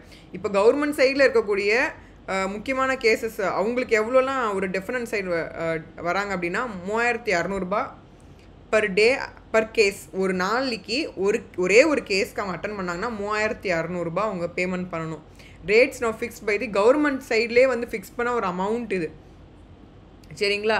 இப்போ வந்து ஏன்னா நிறைய பேர் கேட்குறீங்க என்ன தான் ஃபீஸு எவ்வளோ ஃபீஸ் இருக்கும். ஏன்னா தோராயமாக நம்ம சொல்லிக்கிட்டே இருக்க முடியாது. உங்களுக்கு ஒரு சில விஷயங்களை வந்து எலாபரேட் பண்ணுறதுக்காக தான் இந்த வீடியோவே. ஸோ இப்போ வந்து ஒரு ரிவ்யூ பெட்டிஷன் போகுது அப்படின்னா 2,000 ஒரு நாளைக்கு ஒரு கேஸ்க்கு சரிங்களா. ஒரு நாளைக்கு குறைஞ்சபட்சம் 100லேருந்து 200 கேஸ் போடுவாங்க. அப்படி நீங்களே கேல்குலேட் பண்ணி வச்சுக்கோங்க. இதே மாதிரி பார்த்தீங்கன்னா இப்போ வந்து ஜூனியர் அட்வொகேட்ஸ்லாம் இருப்பாங்க. ஜூனியர் அட்வொகேட்க்கும் ஃபீஸ் கொடுக்கணும். இப்போ ஜூனியர் அட்வொகேட் வந்து டிராஃப்டிங் பண்ணுறாங்க இல்லை ரீட்ராஃப்ட் பண்ணது வந்து தப்புன்னு சொல்லி திருப்பியும் வந்து ஃபைல் பண்ண சொல்லுவாங்க. அப்போனா என்ன பண்ணுவாங்கன்னா 1,800 அவங்க பேமெண்ட் பண்ணணும். இது ரொம்ப நான் வருஷத்துக்கு முன்னாடி சொல்லிட்டு இருக்கேன். இப்போலாம் எல்லாமே ட்ரிபிள் மடங்கு டபுள் மடங்கு ஆகிடுச்சு. இப்போ பார்த்தீங்கன்னா இதுவே ஜூனியர் அட்வொகேட் வந்து கண்டோனேஷன் டிலே, அஃபிடவிட்டு இல்லை வந்து ரிட்டன் டிராஃப்டெல்லாம் பண்ணுறாங்கன்னா உங்களுக்கு 800 தர மாதிரி இருக்கும். இது வந்து ஜூனியர் அட்வொகேட் டிராஃப்டிங் வந்து ஸ்பெஷல் கேசஸோ ஒரு சில முக்கியமான கேஸாக இருக்கும்போது அவங்களுக்கு பேமெண்ட் வந்து 1,800 உங்களுக்கு பேமெண்ட் பண்ணுற மாதிரி இருக்குது. கவர்மெண்ட் ஃபீஸ் சரிங்களா. ஸோ இந்த மாதிரி ஜூனியருக்குமே நீங்கள் ஃபீஸ் கொடுக்கணுங்கிறத பற்றின டீட்டெயில் தான் இதில் கொடுத்துருக்கு. ஸோ இந்த மாதிரி ஒரு டாக்ஸேஷன் ஹியரிங் போகிறாங்கன்னா எவ்வளோ வாங்கணும் அந்த மாதிரியான டீட்டெயில் எல்லாமே கொடுத்துருப்பாங்க. இது வந்து கிரிமினல் கேஸ்க்கு டிஃப்ரெண்ட்டாக இருக்கும், சிவில் கேஸ்க்கு டிஃப்ரெண்ட்டாக இருக்கும். அதே மாதிரி பார்த்தீங்கன்னா உங்களுக்கு கோர்ட் டு கோர்ட் டிஃப்ரெண்ட் ஆகும். உங்களை வேல்யூ ஆஃப் த சூட்டு அமௌண்ட் இதெல்லாம் வந்து ரீட்டைனர் ஃபீஸ் பார்த்தீங்கன்னா 9,000 rupees per month PM. So அதாவது பிஎம்னு போட்டிருப்பாங்க. அதாவது 9,000 அது என்ன இதுவோ கேல்குலேஷன் வந்து அப்பப்போ ரெகுலேஷன் மாறும். அப்பப்போ உங்களே மீட்டிங் போட்டு அந்த கன்சர்ன்ட் டீம் வந்து பேசி அவங்க அசோசியேஷன்ஸில் பேசி அவங்க ரெடி பண்ணுவாங்க.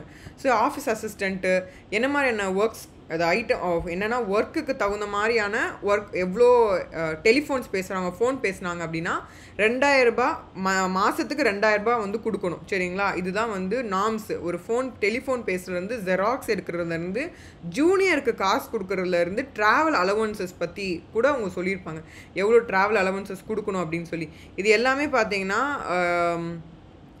இது எல்லாமே லைக் ஆஸ் பர் 2009 வந்தது. 2009 ஐ திங்க் ஸோ. இது வந்து 2009 வந்த ஒரு முக்கியமான ஒரு டாக்குமெண்ட்.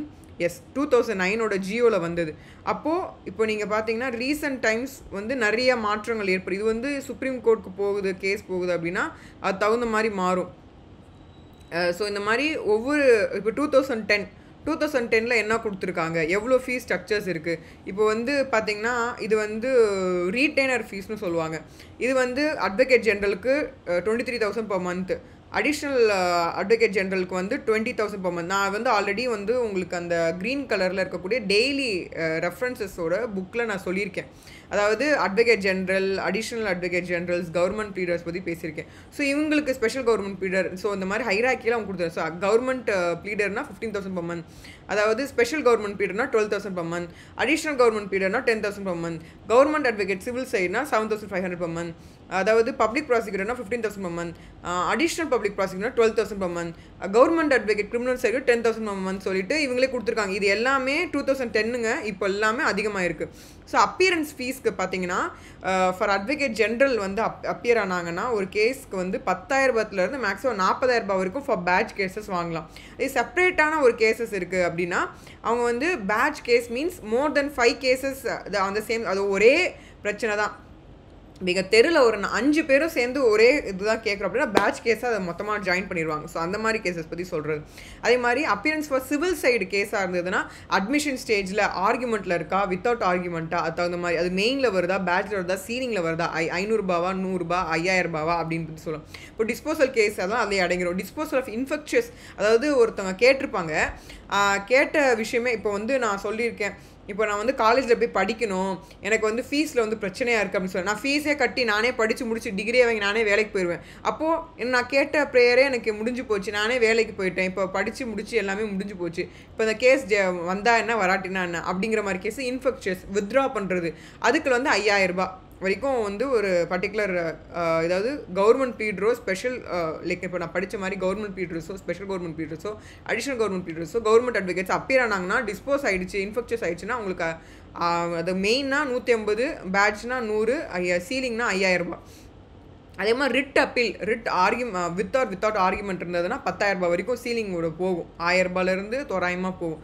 இப்போ டிஸ்போசல் கேஸ் சிஎம்பி, டபிள்யூபிஎம்பி, டபிள்யூவிஎம்பி, கண்டெம்ட் பெட்டிஷன்னா இவங்களுக்கு இந்த அமௌண்ட் வந்து போகும். அதாவது டிஸ்போஸ் இன்ஃபெக்ஷஸ் ஆகிடுச்சு அப்படின்னா 100, 200 இல்லை 10,000 ரூபாய் வரைக்கும் உங்களுக்கு சீலிங் சார்ஜஸ் போகும். ஸோ பேட்ச்னா நான் சொன்ன மாதிரி 5 கேஸ் மேலே போகும்போது இப்போ டிராஃப்ட் பண்ணுறாங்கன்னு வச்சுக்கோங்களேன். இப்போ கவர்மெண்ட் சைடில் வந்து டிராஃப்டிங் பண்ணுவாங்க, அதாவது அஃபிடவிட்டோ, கவுண்டர் அஃபிடவிட்டின், டபிள்யூபிஓ, டபிள்யூஏஓ, டபிள்யூஎம்பிஓ, டபிள்யூபிஎம்பிஓ, கிரவுண்ட்ஸ் ஃபார் டபிள்யூஏ வந்தது அப்படின்னா 400 ரூபானா மெயினுக்கு, பேட்ச்னா 200 ரூபாய், சீலிங்னா வந்து 6,000 ரூபாய், ரிட் பெட்டிஷனுக்கு 1000 ரூபாய், ஸ்பெஷல் லீவ் பெட்டிஷன் சொல்லுவோம் 1500 ரூபாய். ஸோ இந்த மாதிரி மாறும். அதாவது ஒப்பீனியன், சிவில் சைடு ஒப்பீனியன் கொடுக்குறாங்கல்ல, கவர்மெண்ட் ப்ளீடர்ஸோ ஸ்பெஷல் கவர்மெண்ட் ப்ளீடர்ஸோ இல்லை அடிஷ்னல் கவர்மெண்ட் ப்ளீடர்ஸோ அவங்க ஒப்பீனியன் கொடுப்பாங்க. ஒரு அப்பீலுக்கு ஒரு மேல்முறையீடு போகலாமா வேண்டாமான்னு ஒரு ஒப்பீனியன் கொடுத்தாங்கன்னா ஒரு 500 ரூபாய், அதர் மேட்டர்ஸ்னால் ஒரு 500 ரூபாய், இல்லை matters regarding government argument memorandum of அண்டர்ஸ்டாண்டிங்னா 2,000 ரூபாய். ஸோ இது எல்லாமே மாறும். இப்போ வந்து மாறிடுச்சு. 2010 இருந்ததை பற்றி பேசியிருக்கேன். இப்போ நிறைய மாற்றம் வந்திருக்கு. அதே மாதிரி கிரிமினல் சைடு இருந்ததுனாலும் சிங்கிள் ஜட்ஜ், அதாவது ஒரு லார்ட்ஷிப் இருக்க ஒரே ஒரு ஜட்ஜ் இருந்தாங்கன்னா சிங்கிள் ஜட்ஜ் சொல்லுவாங்க, 2 பேர் இருந்தாங்கன்னா டிவிஷன் பெஞ்சுன்னு சொல்லுவாங்க. அப்படி அவங்க முன்னாடி போகும்போது ஒரு public prosecutor, additional public prosecutor 300 ரூபாய் ஒரு பர் டே, ஒரு பர் கேஸ், ஒரு நாளைக்கு வந்து கிட்டத்தட்ட ஒரு சொல்லப்போனால் ஒரு பப்ளிக் ப்ராசிக்யூட்டர், அடிஷ்னல் பப்ளிக் ஒரு 10, 15, 20 கேஸாவது கண்டிப்பாக 50 கம்மி இல்லாமல் வரும். அப்படி வந்தது அப்படின்னா ஒரு கேஸுக்கு 300 ரூபாய் ஒரு நாளைக்கு சொல்லிட்டு இருக்கேன். இப்போ டிவிஷன் பெஞ்ச் 2 பேர் அமர்வு இருக்கும்போது போகிறாங்கன்னா 500 ரூபாய். சரிங்களா? ஒரு கேஸுக்கு ஒரு நாள், ஒரு கேஸுக்கு அப்போது 50 கேஸை நீங்கள் கணக்கு பண்ணிக்கோங்க. அந்த மாதிரியான ஒரு விஷயங்கள்லாம் உள்ள வரும்.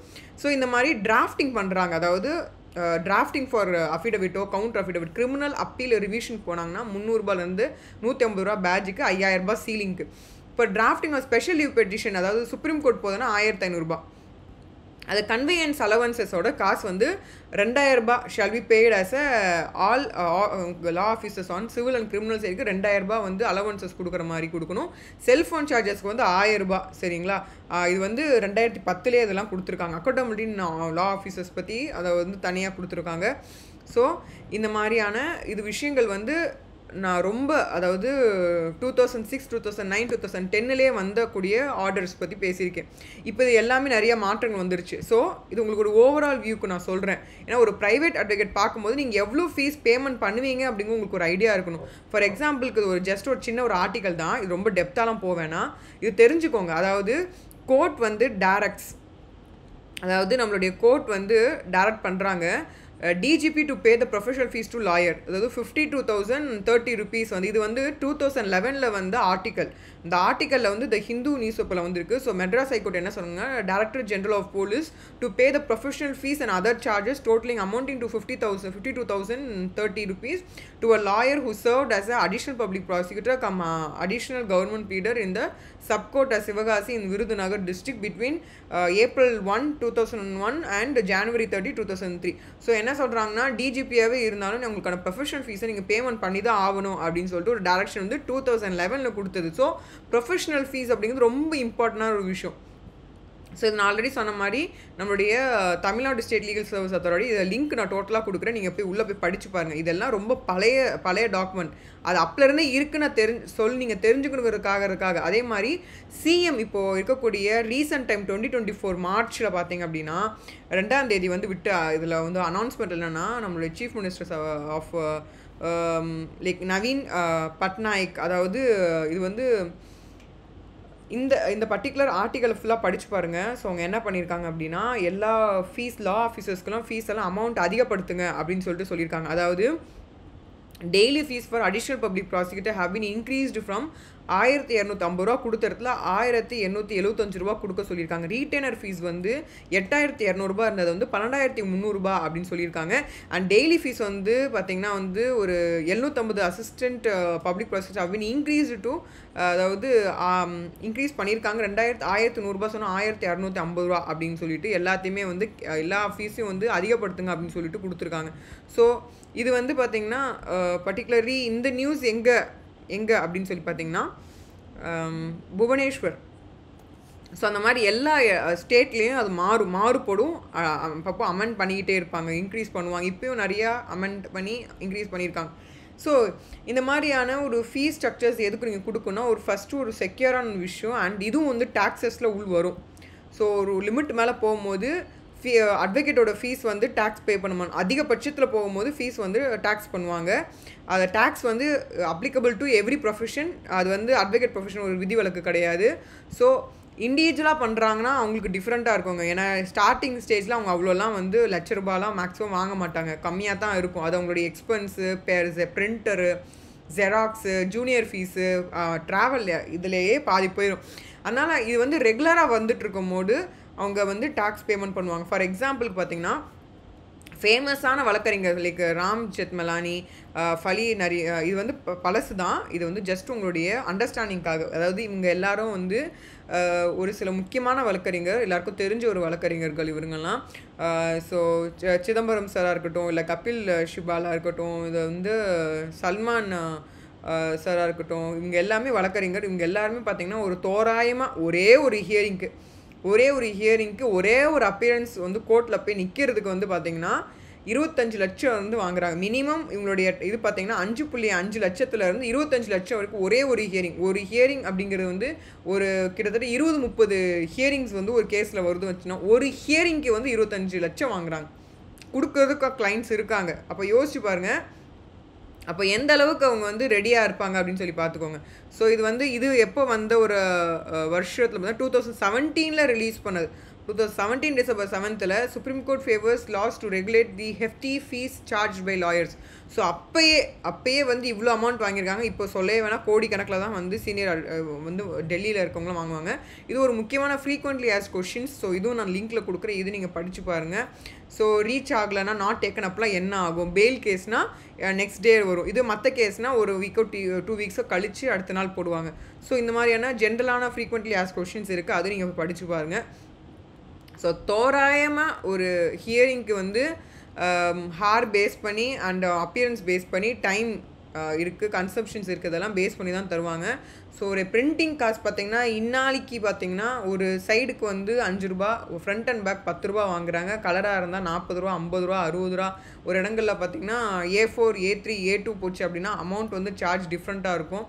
அதே மாதிரி லேமினேஷன்ஸ் இல்லை print out, colour print out எடுக்கிறீங்க, இல்லை வந்து லைக் எஃப்எம்பி ஸ்கெச்சஸ் எடுக்கிறீங்க, இல்லைனா வந்து நீங்கள் வந்து ஃபார் எக்ஸாம்பிளுக்கு வந்து ஈஸி எடுக்கிறீங்க, அது ஒரு பக்கத்துக்கே 60 ரூபாலாம் வாங்குறாங்க, 150 ரூபா வாங்கினாங்க 2 பக்கத்துக்குலாம். ஸோ வந்து இது மாறுபடும். இப்போ இதுவே வந்து ஃபோட்டோ காப்பி நீங்கள் ஜெராக்ஸ் எடுத்தீங்கன்னா சார்ஜ் டிஃப்ரெண்ட். பிரிண்ட்டுக்கு ஒரு காசு, ஜெராக்ஸ்க்கு ஒரு காசு. அதே மாதிரி பிரிண்ட் சார்ஜ், இன்டர்நெட்டுக்கு வந்து தனி காசு. இப்போ வாட்ஸ்அப்லேருந்து பண்ணோம்னா ஒரு சிலர்லாம் என்ன பண்ணுறாங்கன்னா நெட்டுக்கு தனி காசாமா, வாட்ஸ்அப்பில் வந்து நம்ம சென்ட் பண்ணுறதுக்கு ஒரு தனி காசாமா, பிரிண்ட் எடுக்கிறதுக்கு தனி காசாமா, டைப் பண்ணுறதுக்கு ஒரு சைடு வந்து இங்கிலீஷ்க்கு வந்து டைப் பண்ணுறாங்க அப்படின்னா ஒரு சைடுக்கு வந்து 70 ரூபாயாமா. இப்போ தமிழ்லாம் 80 ரூபாயாமா. ஸோ ஃப்ரண்ட் அண்ட் பேக் பார்த்தீங்கன்னா 140 ரூபா, 150 ரூபா வரைக்கும் ப்ரைவேட் ஜெராக்ஸ் ஷாப்ஸில் வாங்குறாங்க. இது வந்து ஜஸ்ட்டு சொல்கிறேன். இப்போ ஒருத்தவங்களுக்கு வந்து நீங்கள் வந்து ஒரு டைப் பண்ணுறீங்க அப்படின்னா, ஒரு டிராஃப்டிங் பண்ணிங்கன்னா 50லேருந்து 60 போகும் கண்டிப்பாக வந்து நீங்கள் அடிக்கிற மாதிரி சர்வசாதாரணமாக அடிக்கிற மாதிரி இருக்கும். அப்படி நீங்கள் மல்டிபிள் பண்ணிக்க வேண்டியதான். உங்களுக்கு எவ்வளோ டாக்குமெண்ட்ஸ் எல்லாமே ரெடி பண்ணிவிட்டு வந்தாங்கன்னா பரவாயில்ல. எதுவுமே ரெடி பண்ணாமல் வந்தாங்க அப்படின்னா காஸ்ட் ரொம்ப அதிகமாக இருக்கும். அதனால தான் சொல்கிறது டாக்குமெண்ட்ஸ் எப்பவுமே ரெடியாக வைங்க அப்படின்னு சொல்லுவோம். ஆனால் நிறைய இடத்துல வந்து நிறைய பேர் ஃபாலோ பண்ண மாட்டாங்க. ஸோ இப்போ இது பார்த்தீங்கன்னா நான் ஜுடிஷியல் ஸ்டாம்ப் பேப்பர்ஸ்லாம் நிறையா இருக்கும். நான் ஜுடிஷியல் ஸ்டாம்ப் இது பார்த்துருப்பீங்கல்ல. ஸோ இந்த மாதிரி வந்து ஒரு பேப்பரில் வந்து ஸ்டாம்ப் பேப்பரில் எழுதி கையெழுத்து போட்டு உங்களுக்கு வெண்டார் எழுதி கொடுப்பாரு உங்களுக்கு. ஸோ இது வந்து நம்ம வந்து சிஏ போட்டு நம்ம பழைய கேஸில் இருந்து நம்ம எடுத்தாலும் இது நம்ம கேட்பாங்க. ஸோ இது 25 ரூபாயிலிருந்து 50 ரூபா வரைக்கும் மாறுபடும். அது டிபெண்ட்ஸ் அந்த ஏன்னா வந்து நம்ம ஒரு காசு வந்து அந்த காசோட ஒரு 10 ரூபா 20 ரூபா அதிகமாக வச்சு தான் அதை வெண்டாரே விற்கிறாங்க. வேறு வழி இல்லை, வாங்கி தான் ஆகணும். நம்ம அவங்ககிட்ட போய் ஆர்கியூ பண்ணி சண்டை போட முடியாது. நம்ம அர்ஜென்ட்டுக்கு நம்ம அன்றைக்கே செய்யணும் அப்படின்னு சொல்லுவோம். அதே மாதிரி பார்த்தீங்கன்னா ஒரு சிஏ அப்ளை பண்ணுறதுக்கு ஒரு லாஸ்ட் டேட் இருக்கும். எப்பவுமே பார்த்தீங்கன்னா நம்ம கோர்ட்டோட லீவெல்லாம் கன்சிடரே பண்ண மாட்டாங்க. ஆனால் நம்ம லீவ் லேட்டாக போயிட்டோம்னா உடனே அட்வொகேட் லேட் பண்ணிட்டாங்கன்னு சொல்லி உடனே ரிட்டர்ன் போட்டுருவாங்க. ரிட்டர்ன் போடுறதுல என்னன்னா நமக்கு தாமதம் ஆகிக்கிட்டே இருக்கும். அவங்க பண்ணவே மாட்டாங்க. எமர்ஜென்ட் பெட்டிஷனாகவே போட்டாலுமே அங்கே 2 மாதம் 3 மாதம் கழிச்சு தான் ஆஃபீஸ், ஏன்னா ஜெராக்ஸ் இல்லை, அது இல்லை, கரண்ட் இல்லை, இபி இல்லை அப்படின்னு எதையாவது ஒன்று சாக்கு சொல்லிக்கிட்டே இருப்பாங்க. அவங்க வரல, இவங்க வரல, அவங்க லீவு, இவங்க வந்து கையெழுத்து போட முடியாது, அவங்க கையெழுத்து போட முடியாது, ஷெரீஃப் லீவு, ஜட்ஜே வரல, ஜட்ஜுக்கிட்ட ஆர்டர் காப்பி வாங்கலை, கையெழுத்து வாங்கலை, அது எங்கே இருக்குன்னு தெரில, கட்ட தேடிட்டு இருக்கோம், இப்படின்னு நிறைய என்னென்னமோ அளந்து விடுவாங்க. ஸோ இந்த மாதிரி டிஃபிகல்ட்டிஸ்லாம் தாண்டி வரணும் அப்படின்னா நோ அதர் கோ. ஸோ இது மாதிரி டிராஃப்டிங், ஸோ டிராஃப்டிங்கோட இது பார்த்தேன் நான். ஸோ உங்களுக்கு நான் ஸ்டடி மெட்டீரியல் எடுத்தது 2019 செக்ஷன்ஸு. ஸோ இது ரொம்ப நல்லா இருந்தது. இது ஐசிஎஸ்ஐயில் இருந்தது. ஸோ நார்மலாக நான் டாஸ்க் ஸ்டூடெண்ட்ஸாக வந்து ஐசிஎஸ்ஐயோட இதெல்லாம் ஃபோல்டர் தான் நிறையா பார்ப்போம். அது ரொம்ப நல்லா இருக்கும். ஸோ அதை நான் உங்களுக்கு அனுப்பி வைக்க, அதையும் நீங்கள் செக் பண்ணி பாருங்கள். இப்போ நம்ம கண்டென்ட் போயிடும். இப்போது இவ்வளோ விஷயம் பற்றி பேசியிருக்கேன். இது வந்து எல்லாமே 2006 அண்ட் 2009 பேசுகிறேன். இப்போ கன்சல்டேஷன் ஃபீஸ்னால் என்ன, எதுக்கு கொடுக்கணும், எதுக்கு என்ன இம்பார்ட்டன்ட் அப்படின்னு சொல்லி பார்த்தீங்கன்னா, கன்சல்டேஷன் ஃபீஸ் அப்படிங்கிறது வந்து ரொம்ப ஒரு ரூட் மாதிரி ஒரு விஷயம், ஒரு வேர் மாதிரி. ஸோ இந்த வச்சு தான் நம்ம அடுத்தடுத்து நம்ம மூமெண்ட்டே பண்ண முடியும். ஸோ விதை வைக்கிற மாதிரி, ஒரு விதை வைக்கிறது ரொம்ப இம்பார்ட்டன்ட். அதை பாதுகாத்து, அதை அடக்காத்து, அதை வளர்ந்து பெரிய மரமாற வரைக்கும் காப்பாற்றணும். ஸோ இந்த கன்சல்டேஷன் ஃபீஸ், இப்போ ஃபார் எக்ஸாம்பிளுக்கு ஒரு வக்கீல்கிட்ட போகிறீங்க. வக்கீல்கிட்ட போயிட்டு ஒரு வக்கீல் சொல்கிறாரு, இந்த கேஸ் வந்து நீங்கள் போட்டால் ஜெயிச்சிருவீங்க, உங்கள்கிட்ட டாக்குமெண்ட்ஸ் எல்லாமே இருக்குது, கவலைப்படாதீங்கன்னு சொல்கிறாங்க. இப்போது நீங்கள் ஒருத்தர்கிட்ட போய் பேசுகிறீங்கன்னு வச்சுக்கோங்களேன். உங்கள் ஃப்ரெண்டுக்கிட்டே போய் பேசுகிறீங்க, என்ன சொல்லுவீங்க? நான் வக்கீலை பார்த்தேன்ப்பா, வக்கீலை வந்து ஜெயிச்சிருவேன், கேஸை தைரியமாக போட சொன்னாருப்பா அப்படின்னு தானே சொல்லுவீங்க.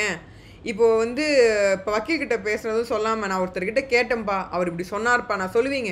ஒரு வக்கீல்கிட்ட கேட்டேன், வக்கீல் இந்த மாதிரி ஐடியா சொன்னார் அப்படி தானே சொல்ல போகிறீங்க. அப்போ அந்த வழக்கறிஞருக்கான உங்களுக்கு ஒரு பவர் இருக்குல்ல, அதாவது உங்களுக்கு ஒரு நம்பிக்கை இருக்குல்ல, உங்களுக்கு வந்து ஒரு மிகப்பெரிய ஒரு சப்போர்ட் இருக்கு இல்லையா, அதுக்கு தான் அந்த ஃபீஸு. ஸோ அந்த கன்சல்டேஷன் ஃபீஸ் வந்து ஒருத்தவங்களோட ஒருத்தவங்க மாறும். எப்படிலாம் மாறும் அப்படின்னா, அவங்களுடைய படிப்பு, அவங்களுடைய நேரம், உங்களுக்கு கொடுக்கக்கூடிய ப்ரியாரிட்டி, ஸோ இது மாதிரியான விஷயங்களை க்ரைட்டீரியா வச்சு குவாலிட்டி அண்ட் டாக்குமெண்ட்ஸ் இது எல்லாமே வச்சு தான் ஒரு கன்சல்டேஷன் ஃபீஸ் சொல்லுவாங்க. ஸோ அந்த கன்சல்டேஷன் ஃபீஸ் வந்து இப்போ ஃபார் எக்ஸாம்பிளுக்கு ஒரு கவுன்சிலிங் போகிறீங்கன்னா ஒரு சர்வசாதாரணம் 1500 ரூபா வாங்குவாங்க. இப்போ நீங்கள் டாக்டர் போய் பார்க்குறீங்க, ஒரு கன்சல்டேஷன் ஃபீஸு குறைஞ்சபட்சம் 4000 ரூபா கொடுக்காம ஒரு ஹாஸ்பிட்டலுக்குள்ளே உள்ளே விட மாட்டாங்க. ஒரு டாக்குமெண்ட்டு, ஒரு ஃபைல் வைக்கிறது, அதுக்கு வந்து பில்ஸ் பண்ணுறது வைக்கிறது, இது எல்லாமே உள்ளடங்கும். அண்ட் இப்போ ஏசியாக இருக்குது அவங்க வந்து எப்படி வராங்க போகிறாங்க டிரான்ஸ்போர்ட்டேஷன்ஸ் இது எல்லாமே வச்சு கன்சல்டேஷன் ஃபீஸில் எல்லாமே அடங்கும். ஸோ இந்த மாதிரி கன்சல்டேஷன் ஃபீஸ் வந்து மினிமம் ஒரு 7,000 ரூபாயில இருந்து 15,000 ரூபாய் நீங்கள் ஒரு கன்சல்டேஷன் ஃபீஸ் நீங்கள் கொடுக்கல அப்படின்னாவே அந்த வழக்கறிஞர் ப்ரைவேட் ஆஃபீஸில் ப்ராப்பராக நடத்தலைன்னு அர்த்தம். அவ்வளோதான். அவர் வந்து இது வந்து என்ன மாதிரியான கன்சல்டேஷன் ஃபீஸ் எப்படிலாம் நிறுத்தலாம் அப்படின்னா, ஒன்று கவர்மெண்ட் காலேஜில் படிச்சுட்டு வந்தாங்க ஒரு அஃபிலியேட்டட் பாலினா உங்களுக்கு மொத்தமாகவே வந்து 2,000 ரூபாய் கூட உங்களுக்கு செலவு 5,000 ரூபாய் மேலே செலவே ஆயிருக்காது எக்ஸாம் ஃபீஸ் இது எல்லாமே. ஆனால் ப்ரைவேட் இன்ஸ்டியூட்டில் படிச்சுட்டு வர பசங்களுக்கு 1 லட்சம் 2 லட்சம் படிச்சுட்டு வர பசங்களுக்கு நீங்கள் 1,000 ரூபாய் 2,000 ரூபாய் 100 200 கொடுத்தீங்கன்னா அது சரிப்பட்டு வராது. அவங்களுடைய லாங்குவேஜ் அவங்களுடைய ஸ்டைல் அவங்களுடைய கான்டாக்ட்ஸ் அவங்களுடைய நாலேஜ் அவங்களுடைய ஸ்கில்ஸ் அவங்களுடைய எல்லாமே டிஃப்ரென்ஸ் ஆகும். அதுக்கு தான் கன்சல்டேஷன் ஃபீஸ் அதிகமாக கேட்பாங்க.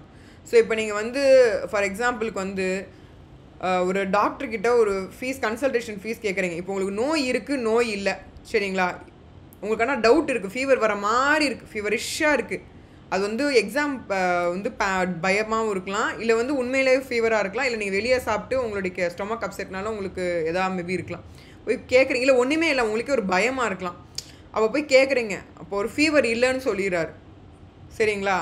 அப்போது அதுக்கு முன்னாடி ஒரு ஃபீஸ் வாங்குதுன்னு ரிட்டன் நான் கொடுக்க போகிறாங்க, மேக்ஸிமம் கொடுக்குறது சரிப்பட்டு வராது. அந்த டாக்டர் உங்களுக்கான டைம் ஸ்பெண்ட் பண்ணி உங்களுக்கு எதுவும் இல்லை கவலைப்படாதீங்கன்னு சொல்கிறாரு, இல்லைங்க ஒரு பயத்தினால தான் உங்களுக்கு வந்திருக்கு அப்படிங்கிற ஒரு ஃபீஸ் தரீங்களா. அதே மாதிரி தான் நீங்கள் கேஸ் போடுங்க, நீங்கள் போடாமல் போங்க, ஃபைல் பண்ணுங்கள், ஃபைல் பண்ணாமல் போங்க. கன்சல்டேஷன் ஃபீஸ் அந்த அட்வொகேட்டோட டைம் அவர் ஒதுக்கி உங்களுக்கு பார்த்து உங்களுக்கு கன்சல்டேஷன் வந்து கொடுக்குறாருனாவே உங்களுக்கு ஃபீஸ் நீங்கள் கண்டிப்பாக பேமெண்ட் பண்ணி ஆகணும். கண்டிப்பாக ப்ரைவேட் ஆஃபீஸ் கண்டிப்பாக பண்ணி தான் ஆகணும். இதில் வேணாம் அப்படின்னு சொன்னாங்கன்னா ஒன்று ஒரு அட்வொகேட் வந்து டுபாக்கூராக இருக்கணும், இல்லை வக்கீல் படிக்காமல் அரியர் வச்சுருந்துருக்கணும், இல்லை ஏஐபிஓ சர்டிஃபிகேட் எதுவும் வாங்காமல் இருந்திருக்கணும், இல்லை ஒரு ப்ராப்பரான ஒரு காலேஜில் படிக்காமல் ஏதோ ஒரு டிப்ளமா படித்து வச்சுட்டு ஒரு கையில் வச்சுருந்தார் மட்டும்தான். ஏன்னா டிப்ளமாவோ இல்லை நார்மல் கவர்மெண்ட் காலேஜில் படித்தாங்க வச்சுருக்கோங்களேன், கவர்மெண்ட் காலேஜே 2 கேட்டகரி இருக்குது. நம்மலாம் படித்தது டிஎன்டிஎல்இ, நமக்குலாம் வந்து மாதமே 1 லட்சம் 1.5 லட்ச ரூபாய் நமக்கு செலவு பண்ணி தான் நம்ம படித்தோம். 3 வருஷம் தோராயமாக வந்து நமக்கு வந்து ₹1,00,000 தான் செலவாச்சு. அது போக நமக்கு வந்து எக்ஸாம் ஃபீஸ் தனியாக நம்ம கட்டுவோம், ஒரு சப்ஜெக்ட்டுக்கு ₹250 போட்டு கட்டி நம்ம கட்டுவோம்.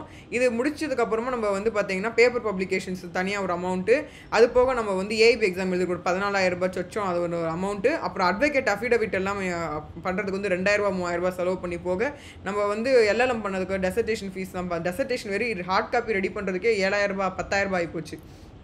இது எல்லாமே நம்மளே எல்லாமே ரெடி பண்ணுறது, யார்ட்டும் கொடுக்காமல் ரெடி பண்ணுறதுக்கு பற்றி சொல்லிகிட்ருக்கேன். ஸோ இப்போ இவ்வளோ செலவு பண்ணவங்க நாங்கள் எப்படி வந்து உங்களுக்கு வந்து ₹100 200 கன்சல்டேஷன் பண்ண முடியும், அது சரிப்பட்டே வராது. அதனால் நீங்கள் ப்ரைவேட் சைட் போகிறீங்கன்னா மினிமம் ₹10,000 தான். ஒரு நல்ல ஒரு ஸ்டாண்டர்டான ஒரு அட்வொகேட் அப்படின்னா ₹10,000 கம்மியே கன்சல்டேஷன் ஃபீஸே கிடையாது சரிங்களா. ஏன்னா நம்ம வந்து பார்த்திங்கன்னா ஒரு நேம் சேஞ்சுக்கு நான் சொல்கிறது வந்து ஒரு 10 வருஷத்துக்கு முன்னாடி சொல்கிறேன், நேம் சேஞ்சுக்கு வந்து ₹10,000 வாங்கினாங்க. இதை வந்து வாங்கின கேள்விப்பட்டிருப்பீங்க, நீங்களும் கொடுத்துருப்பீங்க. இப்போலாம் ₹50,000 ₹60,000 கொடுத்து தான் நேம் சேஞ்சே பண்ணுறாங்க, அந்தளவுக்கு ஆகிப்போச்சு. இல்லைனா பண்ண விட மாட்டுறாங்க, அவ்வளோ தடங்கள் செய்கிறாங்க, எப்படி பண்ண விட்டுருவேனாங்கிற அளவுக்கு சேலஞ்ச் பண்ணுறாங்க. அப்படி இருக்கும் போது consultation fees is a mandatory. So this consultation fees இல்லை என்னெல்லாம் பண்ணுவாங்க அப்படின்னா, ஃபர்ஸ்ட் ஆஃப் ஆல் உங்களுக்கு போட முடியுமா முடியாதான்னு ஒரு சொல்லிடுவாங்க அப்பயே முடிஞ்சா. இல்லை நீங்கள் டாக்குமெண்ட்ஸ் எல்லாம் கண்டிப்பாக எடுத்துகிட்டு போனுங்க, நல்லா ஞாபகம் வச்சுக்கோங்க. ஒரு வழக்கறிஞரை பார்க்க போகிறீங்க அப்படின்னாவே எல்லா டாக்குமெண்ட்ஸ் A to Z நீங்கள் எடுத்துகிட்டு போகணும். ஆதார்லேருந்து பேங்க் அக்கௌண்ட்லேருந்து டாக்குமெண்ட்ஸ்லேருந்து என்ன டிஸ்பியூட்லேருந்து ஃபேமிலி ட்ரீலேருந்து எல்லாமே ஃபேமிலி ட்ரீயோட டயக்ராம்லேருந்து யார் யாரெல்லாம் இருக்காங்க, டிஸ்பியூட்டட் பார்ட்டி யார், என்ன ரிலேஷன்ஷிப்பு, எத்தனை வருஷம் அவங்க கூட இருக்கீங்க, என்னெல்லாம் பிரச்சனை, இது எல்லாமே ஒன்று ரெக்கார்ட் பண்ணி வச்சுட்டு போங்க. இல்லை எடுத்துகிட்டு போய் அவங்ககிட்ட போய் எக்ஸ்பிளைன் பண்ணுங்கள். ரொம்ப டைம் எடுத்துக்கிட்டிங்கன்னா டைமுக்கு தகுந்த மாதிரி உங்களுக்கு ஃபீஸ் மாறும். 1 மணி நேரத்துக்கு கன்சல்டேஷன் ஃபீஸ் இருக்குது, 2 மணி நேரம் போச்சு அது கன்சல்டேஷன் ஃபீஸ் மாறும். அதனால் உங்களுக்கு என்ன சொல்லணுமோ அதை நீங்கள் சொல்லணும், அதை நீ தகுந்த மாதிரி நீங்கள் ரெடி பண்ணிக்கணும். அப்படி நீங்கள் ரெக்கார்ட் பண்ணி கொடுத்தா அதெல்லாம் ஸ்டடி பண்ணி அதை டாக்குமெண்ட் எல்லாம் செக் பண்ணணும்.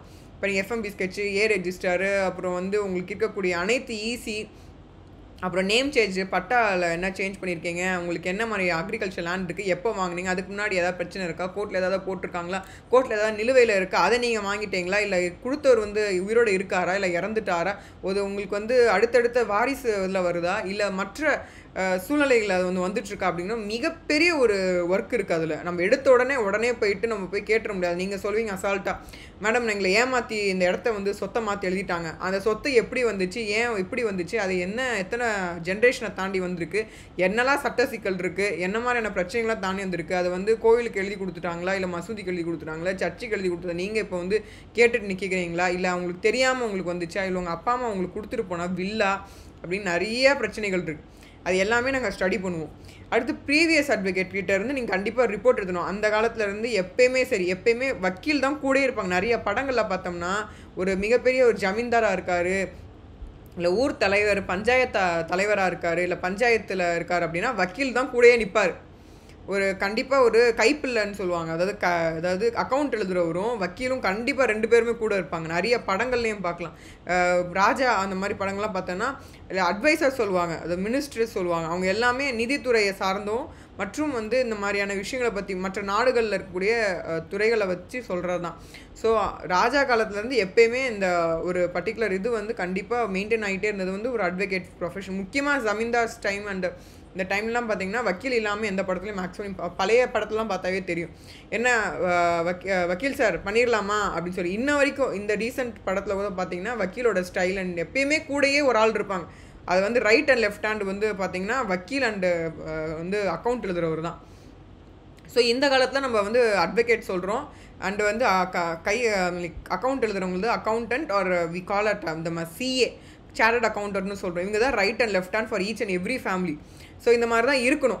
இப்போ இந்த மாதிரி அவங்களுடைய ஸ்டேட்டஸ் அண்ட் ரிப்போர்ட் கூட அதே மாதிரி எக்ஸ்பர்ட் அண்ட் ப்ரொஃபஷனல்ஸ். இப்போ ஒரு அட்வொகேட் என்ன பண்ணுவார்னா நிறைய பேர்கிட்ட எக்ஸ்பர்ட் கிட்ட டிஸ்கஷன்ஸ் பண்ணுவார். ஃபார் எக்ஸாம்பிளுக்கு ஏதோ ஒரு ஹெல்த் இஷ்யூஸ் இருக்குது உங்களுக்கு அப்படின்னா ஒரு டாக்டர் கிட்ட கன்சல்டேஷன்ஸ் வாங்கியிருக்காங்க, அவங்ககிட்ட கேட்குறாங்க, வைக்கிறாங்க, ரிப்போர்ட் எடுக்கிறாங்க, பில்ஸ் பேமெண்ட் பண்ணது எல்லாமே எடுத்து ஒரு அட்வொகேட். So decision is யார்ஸ்.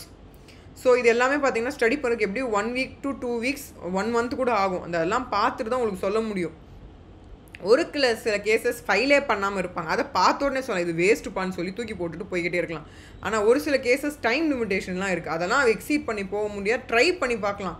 ஆனால் முடியாதுங்கிற பட்சத்தில் முடியாதுன்னு தான் சொல்ல முடியும்.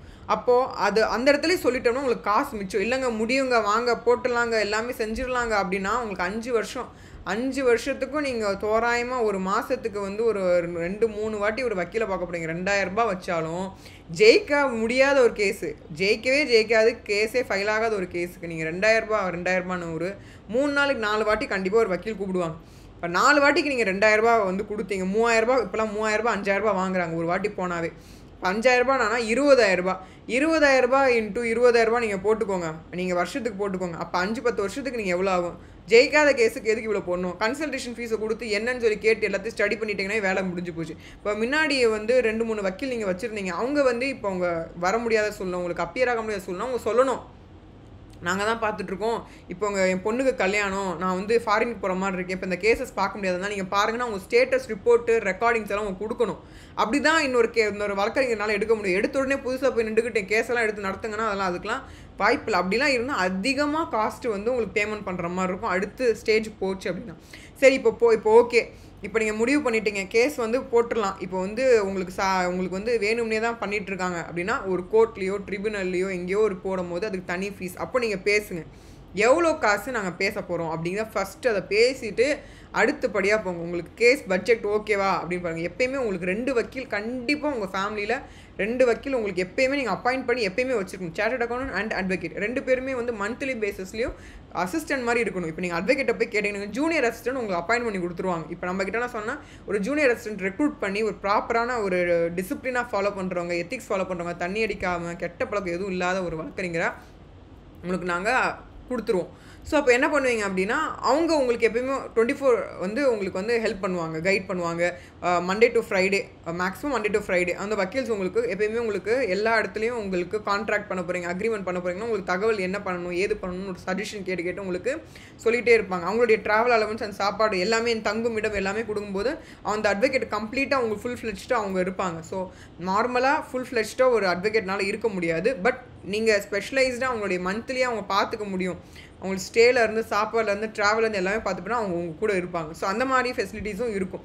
அதனால தான் பார்த்தீங்கன்னா நிறைய மிகப்பெரிய பொலிட்டிஷியன்ஸ்லாம் பார்த்தீங்கன்னா நிறைய வழக்கறிஞர்கள்ட்ட தான் முதல்ல ஒப்பீனியனே கேட்பாங்க, கேட்காம மற்ற வேலை செய்ய மாட்டாங்க.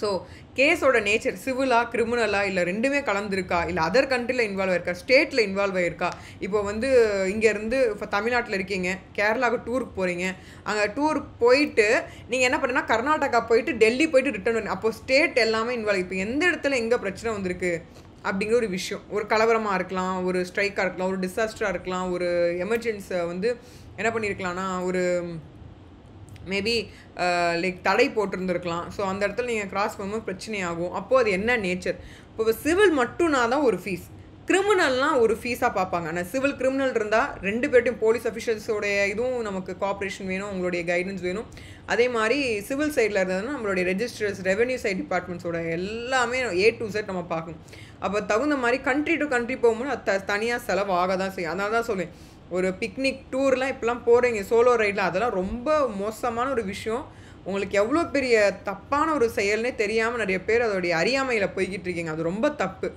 ஒரு வக்கீலோ ஒரு அட்வொகேட்டோ அவருடைய ஒப்பீனியன் இல்லாமல் நீங்கள் எங்கே போகிறதும் ரொம்ப பிரச்சனை தான் ஏன்னா அங்கே இருக்கக்கூடிய லாஸ் என்ன இருக்குன்னு உங்களுக்கு தெரியாது அங்கே என்ன நிலை இருக்குன்னு தெரியாது இப்போ ஒரு அட்வொகேட்னா அங்கே இருக்கக்கூடிய இன்னொரு கன்சல்டேஷனில் அமௌண்ட் நீங்கள் ஃபீஸ் கொடுக்கும்போது அவங்க பேமெண்ட் பண்ணி எப்படி இருக்குது நிலவு இருக்குன்னு கேட்டுட்டு உங்களுக்கு சொல்லுவாங்க நிறைய பேர் பார்த்தீங்கன்னா இப்போ வந்து லாட்ஜில் தங்குறாங்க மோட்டல்ஸில் ஹாஸ்டல்ஸில் தங்குறாங்க வீடியோ எடுத்து அதை ரிலீஸ் பண்ணிடுறாங்க ஸோ இந்த மாதிரி பிரச்சனைலாம் ஏன் வருதுன்னு நினைக்கிறீங்க அறியாமைன்னு சொல்ல முடியுமா தெரிஞ்சுதான் நீங்கள் பண்ணுறீங்க வேணும்னே risk you are taking risk அதோடைய விளைவுகளாக உயிரிழப்பும் மற்றும் பிரச்சனைகளையும் போனீங்கன்னா யார் எடுப்பாங்க முன்கூட்டி ப்ரிவென்ஷன் ப்ரிகாஷன் மெத்தட் எடுக்காத யாரோட தப்பு யாரோடைய தவறு ஸோ இது வந்து நம்ம ரெக்டிஃபை பண்ணிக்கணும் இனி ஃப்யூச்சர்லையாவது ரெக்டிஃபை பண்ணிக்கணும் அப்படிங்கிறதுக்காக தான் அந்த விழிப்புணர்வு வீடியோ அண்ட் வந்து அதர் அட்வொகேட்டோட ஃபீஸ் இப்போ நம்ம அதர் ஸ்டேட்டில் அதர் கண்ட்ரியில் அதர் டிஸ்ட்ரிக்ஸில் அதர் வில்லேஜஸில் இருக்கக்கூடிய அட்வொகேட்ஸ் கிட்ட காண்டாக்ட் பண்ணும்போது அவங்களுக்கான பேமெண்ட் கொடுத்தா தான் அவங்க என்ன பண்ணுவாங்க ஒர்க் பண்ணுவாங்க இப்போ ஃபைலிங் இப்போ நான் சொன்ன மாதிரி ஒவ்வொரு டிஸ்ட்ரிக்ட்லேயும் பார்த்தீங்கன்னா ஒரு சில கோர்ட்ஸில் வந்து மற்ற வக்கீலை விடவே மாட்டாங்க அது என்னமோ அது வந்து விட மாட்டாங்க அது வந்து ஃப்ரீ ஆஃப் ப்ராக்டிஸே இருக்காது ஸோ அந்த மாதிரிலாம் இருக்கும்போது வேறு வழியே இல்லை நம்மளை ரொம்ப தொல்லை பண்ணுவாங்க ஃபைல் பண்ண விட மாட்டாங்க செக்ஷனில் பிரச்சனை பண்ணுவாங்க ஆஃபீஸர்ஸ்கிட்ட பிரச்சனை பண்ணுவாங்க ஜட்ஜஸ் கிட்ட ஃப்ரெண்ட் ரிலேஷன்ஷிப் இருக்கும் ஒரு சில பேருக்குலாம் அன்ஃபேர் ப்ராக்டிஸ் ஃபாலோ பண்ணியிருப்பாங்க டிஸ்கிரிமினேஷன் இருக்கும் ஜாதி அது மதம்டா இவங்க அந்த ஊரில் சென்னையிலேருந்து வந்திருக்காங்கடா இவங்க மதுரையிலேருந்து வந்திருக்காங்க இவங்க பாம்பேலேருந்து வந்திருக்காங்கடா இவங்க டெல்லியிலேருந்து வந்திருக்காங்கண்ணா அப்படின்னு சொல்லிட்டு என்ன பண்ணுவாங்க நம்ம லாங்குவேஜ் வச்சு டிஸ்கிரிமினேஷன் பண்ணுவாங்க நம்ம கலரை வச்சு டிஸ்கிரிமினேஷன் பண்ணுவாங்க நம்ம எதுவும் நினைக்க போகிறது கிடையாது we have a freedom to practise anywhere inside so trade ப்ரொஃபஷனே பண்ணும்போது நம்ம advocacy field we have freedom to do but விட மாட்டாங்க ஸோ இந்த மாதிரிலாம் இருக்கும்போது அவங்களுக்கு காசு கொடுத்தா தான் விடுவானுங்க ஸோ வேறு வழி இல்லை ஏன் ஒரு கட்டுலேருந்து இன்னொரு கட்டு மாற்றவன்கிட்ட வாங்கி கொடுக்கும்போது 2 லட்சம் 3 லட்சம் வாங்கினா தான் அந்த கட்டையே கொடுப்பாங்க அந்த மாதிரியான அட்வொகேட் கிட்ட ரொம்ப ஒரு விஷயங்கள்லாம் நிறைய பாலிடிக்ஸ்லாம் இருக்குது ஸோ அதெல்லாம் ஓவர் கம் பண்ணுறதே பல வருஷம் தலைமுறை ஆகும் போல் இருக்குது ஸோ இப்போ ஃபைலிங்கில் பண்ணும்போது நிறைய பிரச்சனை பண்ணுவோம் இடையூறு பண்ணுவாங்க கிளர்க்கு ஆஃபீஷியல் அசிஸ்டண்ட்டு செக்ஷனில் இருக்கவங்க என்ன தான் கரப்ஷன் பண்ணக்கூடாது கரப்ஷன் பண்ணுறது ரொம்ப ஸ்ட்ரிக்டாக மேண்டேட்ரியாக வந்து இட்ஸ் ரெஸ்ட்ரிக்டட் ப்ராஹிபிட்டட் உங்களுக்கு சம்பளம் கொடுக்குறாங்க அதை மட்டும் வேலை பார்க்கணும் அப்படி பண்ணவே மாட்டாங்க ஒரு 10 ரூபா கொடுக்கலனா ஒரு 10 ரூபான்னு சொல்ல முடியாது ஒரு 500 ரூபா 2000 ரூபா கொடுக்கலனா இதுவுமே எல்லா இடத்துலையும் பண்ணுவாங்க ஃபைல் பண்ண விட மாட்டாங்க பெண்டிங்கில் போடுவாங்க உடம்பு முடியலம்பாங்க ஊருக்கு போகிறேன்னாங்க எங்கள் அப்பா செத்து போயிட்டாங்கம்பாங்க எனக்கு என்ன பையனுக்கு ஸ்கூலில் சேர்க்கணும்பாங்க எனக்கு அது இதுன்னு சொல்லி எதையாவது ஒன்று நொட்டை சொல்லிக்கிட்டே இருப்பாங்க ஸோ அப்போ அந்த ஃபைலிங்க்கு போகும்போது ஒரு மிகப்பெரிய ஒரு இடர்பாடு அதுதான் சொல்லுவேன் ஃபைலிங்க்கு காசு வேணும்னு நான் சொல்வேன் நார்மலாக நிறைய பேர் கிளைண்ட்கிட்ட பேசும்போது என்னுடைய ஃபீஸ் பற்றி பேச மாட்டேன் ஃபைலிங்க்கு முதல்ல காசு கொடுங்க ஃபைலிங் தான் பெரிய தலைவலியே இது தப்பும்பாங்க இது சரியில்லை ஸ்டாம்ப் போட்டலாம்பாங்க பேர் எழுதலாம்பாங்க கண்டென்ட் சரியில்லைம்பாங்க இதை எழுதக்கூடாதும்பாங்க சின்ன விஷயத்தெல்லாம் பாயிண்ட் நாங்கள் எங்களுக்கு டவுட்டும்பாங்க எங்களுக்கு தெரியலம்பாங்க இந்த மாதிரி நாங்கள் ரிட்டர்ன் போடுறோம் பார்த்துக்கோங்க ரிட்டர்ன் போட்டோம்னா திருப்பி ரீரெப்ரசன்டேஷன் பண்ணுங்க அப்படி மாதிரி நிறைய தலைவலி கொடுப்பாங்க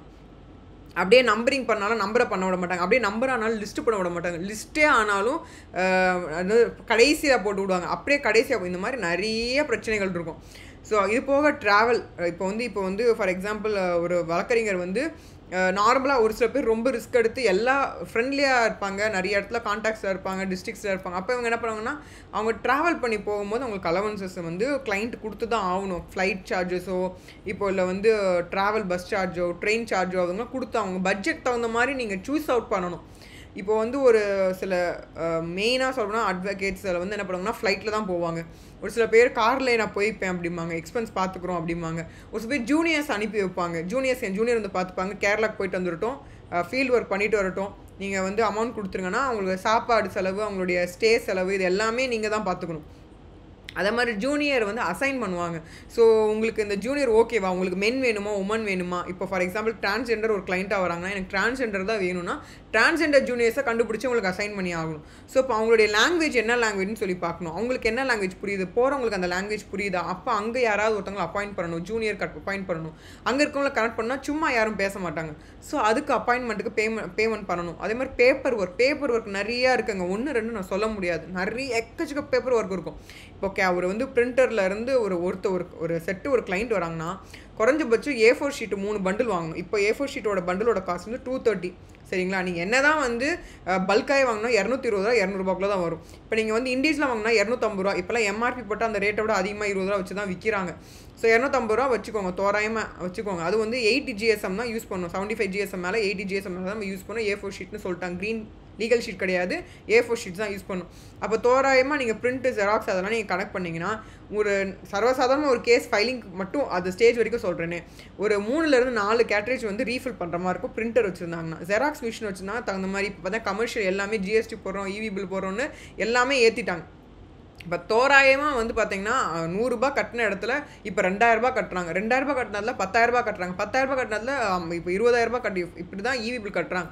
அப்போது பேப்பர் ஒர்க்குன்னு பண்ணும்போது அது பிரிண்ட்டு, இன்டர்நெட் காசு. இன்டர்நெட் பார்த்தீங்கன்னா இப்போது சாதாரணமாக இன்டர்நெட்லாம் அவ்வளோ ஃபேமஸாக பேசலாம். ஆனால் இப்போ தான் பார்த்தீங்கன்னா 3300 ரூபாயில் தான் ஸ்டார்டிங் ப்ரைஸே. இப்போ ஒரு ஏர்டெல் சைட் போயிட்டிங்க அப்படின்னு இதே மாதிரி ஒவ்வொரு பிளானுக்கு தகுந்த மாதிரி 5500 ரூபாயிலேருந்து போகுது தோராயமாக. ஒரு மாதத்துக்கு பார்த்தீங்கன்னா இங்கே ஜட்ஜ்மெண்ட் எடுக்கிறது தனியாக நீங்கள் பேமெண்ட் சப்ஸ்கிரிப்ஷன்ஸ் பண்ணுற மாதிரி இருக்கும். இது எல்லாமே டிஃபிகல்ட்டிஸ் பற்றி பேசிகிட்டு இருக்கேன் நான். இவ்வளோ விஷயங்களும் ப்ராப்பராக செய்கிற ஒரு வக்கீலை பார்த்தா தான் உங்களுக்கு ஃபஸ்ட்டு ஒரு சாட்டிஸ்ஃபைடான நிம்மதியாக நீங்களால் தூங்க முடியும். இல்லை வக்கீல் போனாரா, வச்சாரா, ஃபைல் பண்ணாரா, ஜெராக்ஸ் எடுத்தாரா, கையெழுத்து போட்டாரா, ரெடி பண்ணாரா, டிராஃப்ட் பண்ணாரா, ஜூனியரை பார்த்தாரா, ஜூனியர்கிட்ட கொடுத்தாரா, இவர் போய் அப்பேர் ஆனாரா, ஜூனியரை போய் அப்பேர் அப்படி மாதிரி நிறைய குழப்பம் உங்களுக்கு இருந்துக்கிட்டே இருக்கும். இருக்கிற பிரச்சனையில் இன்னொரு பிரச்சனையாக இருக்கும். ஸோ அட்வொகேட்டுக்கு உங்களுக்கு வந்து ஒரு மிகப்பெரிய ஒரு சப்போர்ட்டு. ஸோ சப்போர்ட்டாக இருக்க போகிறாங்களா, தொல்லையாக இருக்க போகிறாங்களா, அதை நீங்கள் சூஸ் பண்ணுற வக்கீலை பொறுத்து தான். அடுத்து இந்த பேப்பர் ஒர்க்கில் நிறைய விஷயங்கள் இருக்கும். குறைஞ்சபட்சம் ஒரு 5 A4 ஷீட் கண்டிப்பாக தேவைப்படுங்க. ஏன்னா நம்ம ஒவ்வொரு வாட்டியும் ஃபைலிங் பண்ணும்போது ஏதாவது ஒரு தப்பு சொல்லிட்டு இருந்தால் கிளர்க்கை வச்சே பண்ணாலுமே சொல்கிறவங்க சொல்லிட்டு தான் இருப்பாங்க. இப்போது வந்து இது போக ஃபோன் கால்ஸ், உங்களுக்கு ரிலேட்டடாக இருக்கிற ஃபோன் கால்ஸ் வந்து நிறைய பேசுகிற மாதிரி இருக்கும், சர்வசாதாரணமாக இருக்கும். ஃபோன் கால்ஸ் பேசும்போது அதே சைடில் இருக்கக்கூடிய எக்ஸ்பர்ட்டுக்கு நம்ம அமௌண்ட் ஒரு 10,000 ரூபாய், 20,000, 30,000 ரூபாய், 5,000 ரூபாய் இவ்வளோ ஒன்று கொடுத்து தான் ஆகணும். அப்போ தான் உங்கள் எக்ஸ்பர்ட் பேசுவாங்க, ஒப்பீனியன் பேசுவாங்க. இவங்க எல்லாமே ரிட்டையர்டாக இருக்கலாம், இல்லை வந்து கமிஷனர்ஸாக இருக்கலாம், அது யாராக வேணால் இருக்கலாம். ஸோ அவங்களுக்கு ஒப்பீனியனுக்கு அவங்களுக்கு அமௌண்ட் தரணும். இல்லை பர்டிகுலர் அந்த துறை டிபார்ட்மெண்ட்டில் இருக்கவங்க யாராவது எக்ஸ்பர்டைஸ் ஆகி ரிட்டையர்ட் ஆனாங்கன்னா அவங்ககிட்ட கேட்கும்போது அவங்களுக்கு அமௌண்ட் கொடுத்தா தான். இப்போ நீங்களே பாருங்களேன், ஒரு ஃபார் எக்ஸாம்பிளுக்கு ஒரு தெருவோர கடையில் வந்து வைக்கிற காசும் ஒரு ரிலையன்ஸோ ஒரு ட்ரெண்ட்ஸோ இல்லை விற்கிற காசும் சேமாக இருக்கும். அவங்களே GST எல்லாம் பேமெண்ட் பண்ணி 10 பேரை வச்சு வேலை வாங்குறவனே ஒரு கிலோ தக்காளி வந்து 200 ரூபா சொன்னான்னா அது ரோட்டு கடையில் விற்கிறோன்னா 200 ரூபா தான் சொல்லுவான். அப்போ நீங்கள் தள்ளு வண்டியிலையோ இதுலையோ விற்கிறீங்க அப்படின்னா உங்களுக்கு கார்டு செலவோ இல்லை ஏசியோ நீங்கள் எந்த ஒரு ஃப்ரிட்ஜோ இல்லை எதையுமே வச்சு நீங்கள் பண்ணலாம். ஆனால் நீங்கள் அதே 200 ரூபா தான் வச்சு விற்கிறீங்க. அப்போ மார்க்கெட் வேல்யூ உங்களுக்கு என்ன வித்தியாசம்? மார்க்கெட்டில் விற்கிற வேலையும் அதுவும் உங்களுக்கு எல்லாம் சேமாக தான் இருக்குது. அப்போது ஒரு நார்மலாக அப்போ உங்களுக்கு எல்லாமே லாபம் தானே. இப்போ நீங்கள் கொள்ளை தான் அடிக்கிறீங்கன்னு அப்படி தான் சொல்ல முடியும். இதுலையாவது பார்த்தீங்கன்னா நம்ம சூஸ் பண்ணி ஒரு மார்க்கெட்டில் எடுக்க முடியும். ஆனால் நீங்கள் ஒரு கடையில் தெருவோர கடையில் போய் கேட்டு போகிறேன்னா அவ்வளோதான், ஒரு சண்டை போட்டு கூட்டமே கூடிடுவாங்க. என்னம்மா நீ பொறுக்கி எடுக்கிற அப்படிங்கிற மாதிரியான விஷயங்கள்லாம் சொல்லுவாங்க. ஸோ இதெல்லாம் வந்து ப்ராக்டிகாலிட்டி. ஸோ இப்போ எக்ஸ்போர்ட் கிட்ட கேட்கும் போது இதே அப்ளிகபிள் ஆகும். ஒரு எக்ஸ்போர்ட் கிட்ட போகும்போது அவங்களோட GST பேமெண்ட் பண்ணுறவங்க அக்கௌண்டபிலிட்டி ஆகுது, நம்ம ஜிபே பண்ணுறோம், கேஷாக கொடுக்குறோம். எடுத்து கொடுத்தாலும் எங்கே ஒரு டிரான்சாக்ஷனில் மாட்டுவாங்க. அதாவது ஒருத்தவங்க இன்கமே இல்லை, பேன் கார்டில் இருக்கும். ஸோ இன்கமே இல்லாதவன் 10,000 எப்படி செலவு பண்ணான்? இப்போ ஒரு 2 லட்சம் 5 லட்சம் 10 லட்சம் மேலே போச்சுன்னா இன்கம் டேக்ஸ் ஆஃபீஸர்ஸ் வந்து அவங்க வந்து ரைடு வந்துடுவாங்க, அவங்க கண்டுபிடிச்சிருவாங்க எப்படி இவ்வளோ செலவாகும், நீங்கள் பேங்க் ஸ்டேட்மெண்ட்டை காட்டுங்க அப்படின்னு சொல்லிட்டு பிரச்சனைகள்லாம் வரும். ஸோ எந்த பக்கம் போனாலும் எல்லாரும் மாட்டுவாங்க. ஸோ இந்த மாதிரியான விஷயங்கள் இருக்குது. இன்டர்நெட் சார்ஜஸ், நான் சொன்ன இன்டர்நெட் சார்ஜஸ் இருக்குது. Authorities fees if exit. இப்போ போலீஸ் அஃபிஷியல் கிட்ட வந்து ஒரு சில விஷயம் வந்து RTIயோ ஏதோ போட்டு எடுக்கிறோன்னு வச்சுக்கோங்களேன், இல்லை போலீஸ் அஃபிஷியல்கிட்ட பேசுகிற மாதிரி வேறு வழி இல்லாமல் பேசுகிற மாதிரி தான் இருக்கும். ஏன் என் கிளைண்ட் இப்படி அலக்கடிக்கிறீங்க அப்படின்னு நம்ம கேட்டோன்னா கூட அதுக்கு அட்வொகேட்டுக்கு நீங்கள் ஃபீஸ் கொடுத்து தான் ஆகணும். 5,000 ரூபாய் 10,000 ரூபாய் கொடுக்கணும். ஏன்னா நீங்கள் வந்து ஒரு போலீஸ் அஃபிஷியல்ட்டோ ஃப்ரெண்ட்லி ரிலேஷன் மெயின்டைன் பண்ணணும் ஆல்ரெடி நான் சொல்லியிருக்கேன். நீங்கள் மெயின்டைன் பண்ணாத பட்சத்தில் உங்கள் ஜுடிஷியலில் இருக்கிற போலீஸ் அஃபிஷியல் நீங்களே பேசாத பட்சத்தில் ஒரு வக்கீல் பேசுகிறாங்க அப்படின்னா அவங்களுக்கு ஃபீஸ் நீங்கள் கொடுத்தாகணும். அதுவும் சில பேர் நிறைய பேர் பண்ண மாட்டாங்க. இவங்க இப்போ வந்து ஒரு வக்கீல் போக முடியாது, 2-3 வக்கீல் போகிறாங்கன்னா அவங்களுக்கு தனியாக சாப்பாடு செலவு, அவங்க இன்னைக்கான செலவு, அன்றைக்கி ஃபுல் டே அவங்க கூட ஸ்டே பண்ணாங்கன்னா அதுக்கான செலவுலாம் நீங்கள் கொடுக்கணும், பேர் பண்ணணும். அந்தளவுக்கு நீங்கள் சம்பாத்தியம் இருக்கணும். அதர் அத்தாரிட்டிஸ் அண்ட் எக்ஸ்ட்ரா வேறு யாராவது இருந்து இப்போ ரெவன்யூ சைட் போகிறீங்க, அவங்கள பார்த்து தாசில்தாரை வேறு யாராவது பார்த்து ஒரு ஒப்பீனியன் கேட்கணும் வைக்கணும் அப்படின்னா அதுக்கு தனி சார்ஜஸ் பண்ணி தான் ஆகணும். இப்போ ரிட்டையர்டாக இருந்தாங்கன்னா அது வேறு. ஆனால் ரீசெண்டாக இருக்கவங்க அவங்க அந்த அளவுக்கு கோஆப்ரேட் பண்ண மாட்டாங்க. பட் ஸ்டில் அதெல்லாம் ரிஸ்கில் எடுத்து உங்களுக்காக செஞ்சு கொடுக்கக்கூடிய விஷயம். இது லாங்குவேஜ் ட்ரான்ஸ்லேஷன். ஸோ இப்போ பார்த்தீங்கன்னா இப்போ ட்ரிப்பாக சுற்றுறாங்க. நாங்கள் மணாலி போகிறோம், நாங்கள் வந்து ஆந்திரா போகிறோம், நாங்கள் வந்து ஒடிசா போகிறோம், நாங்கள் வந்து பார்த்திங்கன்னா குஜராத் போகிறோம்னு சொல்லி அப்போ எல்லா இடத்துலையும் மொழி பிரச்சனைகள் இருக்கும். இப்போ நீங்கள் ஊரை போய் சுற்றிட்டு வந்து இங்கே பிரச்சனை எடுத்துகிட்டு வந்துட்டேன்னு வச்சுக்கோங்களேன், அந்த ஊரில் இருக்கிற ட்ரான்ஸ்லேஷன் ஆஃபீஸரை பிடிக்கணும். அங்கே இருக்கக்கூடிய என்ன லா அன்றைக்கி ப்ரிவேல் ஆச்சு நம்ம பார்க்கணும், அப்டேட் பண்ணணும். ஸோ அப்போ அங்கே லீவா, இல்லை மகாசிவராத்திரி லீவா, இல்லை வந்து கணபதி பூஜையா, இல்லை வந்து அமாவாசையா, இல்லை என்ன லீவ், அங்கே என்ன வந்து ஃபங்க்ஷன் போயிட்டு இருந்தது, அங்கே எல்லாம் சிஎம்மோட பந்தோபஸ்தில் இருந்தாங்களா, அதனாலயா அப்படிலாம் கேட்டு தெரிஞ்சுக்கிட்டு தான் நீங்கள் போகணுமே. அப்படிலாம் பண்ணுறதில்ல. ஏதோ குத்து மதிப்பாக போகிறீங்க, ஏதாவது பிரச்சனை மாட்டிக்கிறீங்க. ஸோ அந்த மாதிரி தான் நிறையா யூடியூபர்ஸ்லாம் பார்த்தீங்கன்னா ஃபால்ஸ் இருந்து கீழே விழுந்து செத்துட்டாங்க, இங்கேருந்து ஸ்லிப்பரி இருந்து விழுந்துட்டாங்க, இதை வந்து ரெக்கார்ட் பண்ணும்போது இப்படி ஆகி போச்சுன்னு அசாமதங்கள்லாம் நடக்குது. ஸோ இது எல்லாமே வந்து ஒரு அறியாமன்னு சொல்ல முடியாது, எதுக்கு வக்கீலுக்கு காசு கொடுக்கணும் அப்படிங்கிற ஒரு எண்ணத்தினால அவங்க ஏற்படக்கூடிய விளைவுகள். ஸோ இப்போ டாக்குமெண்ட் கரெக்ஷன்ஸ், இப்போ பார்த்தீங்கன்னா டாக்குமெண்ட்ஸ் வந்து எல்லாமே அப்ராப்ரியேட்டாக வச்சுக்க மாட்டாங்க. இப்போ ஆதாரில் ஒரு அட்ரஸ் இருக்கும், மோட்டர் வெஹிக்கிளில் ஒரு ஆர்சியில் ஒரு அட்ரஸ் இருக்கும். இவங்க வந்து வீடு மாறினாங்கன்னா எல்லாத்தையும் இப்போ இதுன்னா ஒரு டிஃபால்ட் ஆஃப் த இது வந்து ஒரு கவர்மெண்ட் சைட் டிஃபால்ட்னு சொல்லலாம், ஒரு கிளைண்ட் சைட் டிஃபால்ட்டுன்னு சொல்லலாம். அதாவது கவர்மெண்ட் சைடில் இப்போ வந்து போகிறீங்க அப்படின்னா அவங்க இது எல்லாமே கரெக்டாக இருக்கான்னு எல்லா இடத்துலையும் ஒரே மாதிரியான ஸ்பெல்லிங்கை மெயின்டைன் பண்ணணும். அப்படி பண்ண மாட்டாங்க. இப்போ நீங்கள் வந்து உடம்பு முடியாமல் ஒரு ஹாஸ்பிட்டல் சேர்த்துருக்கான்னு வச்சுக்கோங்களேன், அவன் ஒரு பிரியான்னு சொல்லணும்னு வச்சுக்கோங்களேன், PRIYA எழுதுறவன் இருக்கான், PRIYAன்னு எழுதுறவன் இருக்கான், அதே மாதிரி PREYA எழுதுறவன் இருக்கான். இப்படி தப்பாக அடிக்கிறவனாக இருப்பான். ஸோ இப்போ நம்ம வந்து ஒன்றுமே சொல்ல முடியாது. அப்போது ஒரு ஐடி கார்டில் இருக்கிறத எல்லா இடத்துலையும் ஃபாலோ பண்ணணும். இப்போ நீங்கள் வந்து கெசட்டில் வந்து கொடுத்துட்டிங்கன்னா அந்த பேர் எல்லா இடத்துலையும் அப்படி பண்ணுவாங்களான்னா பண்ண மாட்டாங்க. அதெல்லாம் பெரிய பிரச்சனைகள். இப்போ டாக்குமெண்ட் வந்து சேமாக இல்லைன்னா காம்ப்ளிகேஷன்ஸ் அதிகமாகும். ஸோ இப்போ இதெல்லாமே கரெக்ஷன் பண்ணோம் அப்படின்னா தோராயமாக 1 மாதம் 2 மாதம் தோராயமாக ஆகும். 10-15 நாள் ஆன்லைன்லேயே பண்ணாலும், அதுவும் இந்த ஒரு பர்டிகுலர் இ-சேவாலே எங்கேயா போய் பண்ணி ரெடி பண்ணோம் அப்படின்னாலும், இ-சேவையே சொன்னாலும் ஜெராக்ஸ் எடுக்கிற காசு, அந்த ஸ்கேன் பண்ணுற காசு, அந்த நேரத்தில் என்ன கரண்ட் இருக்கா, கரண்ட் இல்லையா, ஃபுல் ஷட் டவுன் இல்லையாலாம் தெரியாது. அப்போ அந்த டாக்குமெண்ட்டோட காசுலாம் இருக்கும். அதே மாதிரி ஸ்கேனிங் காஸ்ட்டு, ஸ்கேனிங் பார்த்தீங்கன்னா ஒரு அட்வொகேட் பொறுத்த வரைக்கும் நீங்கள் எந்த ஒரு இடத்துல போனால் ₹7, ஜெராக்ஸ் கடைலாம் ₹7 ஸ்கேனிங் காசு. இப்போ வேறு இடத்துலலாம் போனீங்க அப்படின்னா ₹13 ₹20 வரைக்கும் ஒரு ஷீட்டுக்கு ஃப்ரண்ட் அண்ட் பேக் பண்ணுறது தனி காசு. அது ₹20 நீங்கள் பார்த்துக்கோங்க. ஒரு டாக்குமெண்ட் வந்து ஒரு கேஸ் ஃபைல் பண்ணுறாங்கன்னா குறைஞ்சபட்சம் 200 பக்கம் இருந்தால் தான் சரியாக இருக்கும். அப்போ 200 பக்கம் கொண்டு வரணுக்காக இல்லை, டாக்குமெண்ட்ஸ் நீங்கள் காமிக்கணுங்க. அப்படிலாம் வந்து அப்படி தான் பண்ணணும். அப்படி யாரும் பண்ணாதனால வேறு வழியே இல்லைன்னு சிவமயம்னு ஏதோ ஒரு ஆர்டர்ஸ் வந்து கொடுத்துட்ருக்காங்க. ஸோ அந்த மாதிரிலாம் பண்ணக்கூடாது. இனி ஃப்யூச்சர்லையாவது ஜென்ரேஷன்ஸ் இப்போ எல்லாம் வந்து ப்ராப்பராக மெயின்டைன் பண்ணணும், தெரியலனா தெரிஞ்சுக்கணும். ஸோ காப்லி அப்ளிகேஷன் சொல்லுவாங்க. இப்போ லோவர் கோர்ட்டெல்லாம் கேஸ் நடந்து முடிஞ்சு ஏதோ உங்களுக்கு அகேன்ஸ்டாக வந்துருக்குன்னு வச்சுக்கோங்களேன், அதை ஏன் அகேன்ஸ்டாக வந்ததுன்னு தெரிஞ்சுக்கிறதுக்காகவே அவன் ஆப்போசிட் சைடில் என்ன கொடுத்துருக்கான்னு பார்த்து எடுக்கணும்னு வச்சுக்கோங்களேன். அதுக்கு வந்து நான் சொன்ன மாதிரி இந்த நான் ஜுடிஷியல் பேப்பர்ஸு, இந்த ஸ்டாம்ப்பு, அதுக்கு இந்த சார்ட்டு, வரைபடத்துக்கு ₹100 இல்லை எவ்வளோ, அது தகுந்த மாதிரி அவங்க எழுதுவாங்க. ஸோ அதுக்கு ஒரு டைம் கொடுத்துருவாங்க, 3 நாள் 4 நாளுக்குள்ளே அதை பேமெண்ட் பண்ணிடணும் அப்படின்ட்டு. மேக்ஸிமம் அது லீவாக கோர்ட் லீவாக இருந்தால் நான் கன்சிடர் பண்ண மாட்டாங்க. அதில் வந்து லோக்கல் ஹாலிடேஸ்லாம் கன்சிடர் பண்ண மாட்டாங்க. அப்படின்னா நமக்கு தலைவலி. அப்போ ரிட்டன் போட்டு விட்ருவாங்க. அவங்களுக்கு ஒன்றும் இல்லை, சும்மா சாதாரணமாக ரிட்டன் போட்டு அவங்க வேலையை வந்து இது பண்ணுறதுக்கு இது எங்களுக்கு புரியல, ரிட்டன் போடுறோம் அப்படின்னு சொல்லி. இது லோவர் கோர்ட்டுக்கும் ஹை கோர்ட்டுக்கு என்ன தெரியுமா வித்தியாசம்? லோவர் கோர்ட்டில் வந்து மேக்ஸிமம் இந்த சைடு ஆஃபீஸ் சைடு போட வச்சுக்கோங்களேன், அவங்க என்ன சொல்லுவாங்க தெரியுமா, நீங்கள் வந்து இது எப்போ போட்டீங்க, நீங்கள் எந்த நாள் கேட்குறீங்க, எப்போ ஆர்டர் போட்டாங்க, எப்போ ஜட்ஜ்மெண்ட் கொடுத்தாங்க, நீங்கள் எப்போ வந்தீங்க, நம்ம புதுசாக அப்பாயிண்ட் இருப்போம், வக்கீல் முன்னாடி இருக்க வக்கீலும் ஒன்றும் சொல்ல மாட்டாங்க, முன்னாடி இருக்க வக்கீல் ரெக்கார்ட் பண்ணி எதுவும் கொடுக்கவும் மாட்டாங்க, டாக்குமெண்ட்ஸ் வாங்கி கொடுத்து ப்ரொடியூஸ் பண்ணி இவங்க வச்சுருக்காங்களா இல்லை யார்கிட்ட கொடுத்துருக்காங்க அப்படின்னு சொல்ல மாட்டாங்க. ஸோ மாதிரி நிறைய காம்ப்ளிகேஷன்ஸ் இருக்குது. இதை தாண்டி பார்த்தீங்க அப்படின்னா உங்களுக்கு மேக்ஸிமம் வந்து அந்த காப்பி அப்ளிகேஷனில் இருக்கக்கூடிய கண்டென்ட் வந்து ப்ராப்பராக இல்லைன்னு ரிட்டர்ன் போடுவாங்க. இப்போ இதுவே வந்து நீங்கள் ஹைகோர்ட்டில் போய் ஃபைல் பண்ணி வச்சுக்கோங்களேன், அவங்க மேக்ஸிமம் என்ன பண்ணுவாங்க அப்படின்னா இது வந்து இதெல்லாம் எதுக்கு நீங்கள் இன்க்ளூட் பண்ணி போடுறீங்க, இதெல்லாம் நீங்கள் ப்ரொவைட் பண்ணுறீங்க அப்படின்னு சொல்லி கேட்பாங்க. ஸோ இது வந்து எப்படின்னா, இந்த காமெடி இருக்கும் பார்த்தீங்களா, வடிவேல் காமெடியில், இங்கே மீன்கள் நல்ல மீன்கள் விற்கப்படும் அப்படின்னு சொல்லி, அப்புறம் பக்கத்து வீட்டில் என்னடா நொல்ல மீனாடா விற்கிறாங்க, அதெல்லாம் அள்ளிடா அப்படின்னு சொல்லி கடைசி போர்டையே தூக்கி போட்டுருவோம். அந்த மாதிரி ஒரு காமெடியாக போய்கிட்டு இருக்கும். அதே துபாய் அந்த காமெடி இருக்குல்ல, துபாயில் எங்கே அந்த குறுக்கு சேர்ந்த காமெடி சொல்லுவாங்க, இது ரெண்டுமே நீங்கள் இமேஜின் பண்ணிக்கோங்க. இந்த மாதிரி தான் ரெண்டு சைடும் ரெண்டு சைடாக இருக்கும். ஸோ நம்ம ஒன்றுமே பண்ண முடியாது. ஸோ வந்து இந்த காப்பி அப்ளிகேஷன் போட்டு வாங்குறதுக்குள்ளேயும் பாதி உயிர் போயிடும். தரவே மாட்டாங்க, மறைச்சி வச்சுருவாங்க. ஏன்னா அவங்க அந்த இடத்துல ஏதாவது கமிஷன் வாங்கியிருந்தாங்க, அவங்க ஃபேவராக பண்ணியிருந்தாங்க, ஏதாவது பார்ஷியாலிட்டி பண்ணியிருந்தாங்க, இதில் வராது நம்ம அமைக்கி போட்டால் போதும் அப்படின்னு சொல்லிட்டு அட்வொகேட்குள்ளேயே ஒரு இது இருக்கும், மியூச்சுவல் அண்டர்ஸ்டாண்டிங்கில் போயிட்டு இருப்பாங்க. அந்த மாதிரிலாம் பண்ணக்கூடாது, ஆனால் அப்படி தான் பண்ணிட்டு மேக்ஸிமம் அப்படி தான் பண்ணுறாங்க. அதை நம்ம ஒன்றும் பண்ண முடியாது. அதுக்கு மேலே போச்சுன்னா அந்த அட்வொகேட்டை கார்னர் பண்ணுறது, பிரச்சனை பண்ணுறது, சண்டை பண்ணுறது, அவங்கள நிறைய இடையூறுகள் செய்கிறது, த்ரெட் பண்ணுறது, பயமுடுத்துறது, மிரட்டல் விடுறது, இந்த மாதிரி நிறைய விஷயங்கள்லாம் இருக்கும். என்ன ரிலீஜனில் இருக்காங்க, இந்த மாதிரி நிறைய விஷயங்கள் ரொம்ப கேவலமாக நடந்துப்பாங்க. இதெல்லாம் நம்ம தாண்டி தான் ஒரு கேஸை நடத்தியே முடியும். இதுக்கப்புறமா ஹியரிங் வரும். ஸோ ஹியரிங்கில் வரும்போது ஃபைல் ஆகிடுச்சுன்னு வச்சுக்கோங்க. ஒன்ஸ் கேஸ் ஃபைல் ஆகிறதே பெரிய விஷயம், அதை நம்பர் ஆகிறது பெரிய விஷயம், எஸ்ஆர் நம்பர் ஆகிறது பெரிய விஷயம், அது மெயின் நம்பர் ஆகிறது மிகப்பெரிய விஷயம், அது லிஸ்ட்டு வர்றது பெரிய விஷயம், அது ஹியரிங்க்கு வரும். இப்போ ஹியரிங் வரும்போது ஒரு அமௌண்ட் கொடுக்கணும்.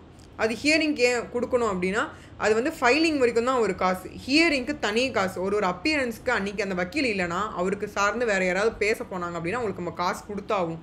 அதுதான் நார்ம்ஸ். அப்படி தான் கொடுக்கறது தான், அதுதான் ஒரு ஸ்டாண்டர்டான குவாலிட்டியான ஒரு ப்ரொஃபஷ்னலிசமாக இருக்கும். ஏன் வந்து அட்வொகேசியோட ப்ரொஃபஷன் வந்து ரொம்ப தண்டமாக போகுது, ஏன் ரொம்ப கேவலமாக எல்லோரும் நடத்துகிறாங்க அப்படின்னா, அந்த அளவுக்கு மதிப்பு, நம்ம எந்த அளவுக்கு நம்ம அந்த தொழிலை நேசிக்கிறோமோ அந்த அளவுக்கு அந்த தொழில் நம்மளை மேம்படுத்தும். நம்மளை வந்து செய்யும் தொழில் தான் தெய்வமே. அந்த தொழிலை வந்து தெய்வமாக நினைக்கலன்னா ரொம்ப மோசமாக தான் இருக்கும். நம்ம குப்பைன்னு நினச்சோம்னா அது குப்பையாகவே மாறிடும். அப்படி தான் போய்கிட்டு இருக்கு. ஏன்னா நிறைய பேர் வக்கீலோட பார்த்தீங்கன்னா அவங்களுடைய அப்பியரன்ஸ் கூட ப்ராப்பராக இருக்காது. அவங்களுடைய ஆட்டிடியூட், அவங்களுடைய கல்ச்சர், அவங்களுடைய இதுவே பார்த்திங்கன்னா எல்லா நிறைய நேரத்தில் பார்த்திங்கன்னா சந்தேகத்தில் வந்து அரெஸ்ட் பண்ணணும்னா முதல்ல வக்கீலை தான் பிடிக்க சொல்லுவாங்க. ஏன்னா அவ்வளோ மோசமான ஃபோர்ஜரி டாக்குமெண்ட்ஸ் எல்லாம் இவங்களே ரெடி பண்ணி விட்டுருவாங்க. அவ்வளோ கேவலமாக வந்து இருக்கும். அதெல்லாம் தாண்டி தான் வந்து நம்ம ப்ரொஃபஷனல் எத்திக்ஸ், ஏன்னா ப்ரொஃபஷனல் எத்திக்ஸ்னு ஒரு விஷயம் நம்ம படிக்கிறோம். அப்போல்லாம் ப்ரொஃபஷனல் எத்திக்ஸ்னால் என்னன்னே உங்களுக்கு தெரியாது. ஸோ அந்த காலத்துலேருந்து வந்து படித்தவங்களுக்கு அவ்வளோதான் ஸ்டாண்டர்ட் மீடியம். அதுவும் தாண்டி ஒரு சில பேர் நல்லவங்களாம் இருக்காங்க, அவங்கள பற்றி நான் சொல்லலை. ஆனால் இப்படியும் இருக்காங்கன்னு நம்ம தெரிஞ்சுக்கணும். அடுத்து வந்து news paper publications, for example நோட்டீஸோ சம்மனோ ஏதோ ஒரு வருது, அது நீங்கள் எதுவுமே ஃபஸ்ட்டு வக்கீல் விடுவாங்க, நீங்கள் அதை கொடுத்துருங்க, ஏதாவது கடன் இருக்குது கட்டிடுங்க அப்படின்னு நோட்டீஸ் வக்கீல் விடுவாங்க. அது நீங்கள் இல்லைன்னா அவங்க அப்போ தான் கேஸ் போவாங்க. அப்போ கோர்ட்டுக்கு கேஸ் போச்சு அப்படின்னா அங்கே வந்து ஹியரிங் வரும். அப்போ நீங்கள் நிறைய வாட்டி வரவே இல்லைன்னா நியூஸ் பேப்பரில் பப்ளிகேஷன் பண்ண விடுவாங்க. வரவே மாட்டுறாங்க, ரெஸ்பான்ஸே பண்ண மாட்டுறாங்க அப்படின்னா அப்போ என்ன பண்ணால் லோக்கல் லாங்குவேஜில் English news paper, for example Hindu news paper தான் மேக்ஸிமம் வந்து விட சொல்லுவாங்க. தமிழ் அண்ட் இங்கிலீஷ், தினத்தந்தி, அந்த மாதிரி நல்லா ஃபேமஸாக இருக்க நியூஸ் பேப்பர்ஸில் விடுவாங்க. அப்போது விடும்போது அதுவும் நீ வரலனா தான் அவங்களுக்கு ஒரு தடவை பட்சமாக அதை வந்து வந்து அமைப்பாங்க.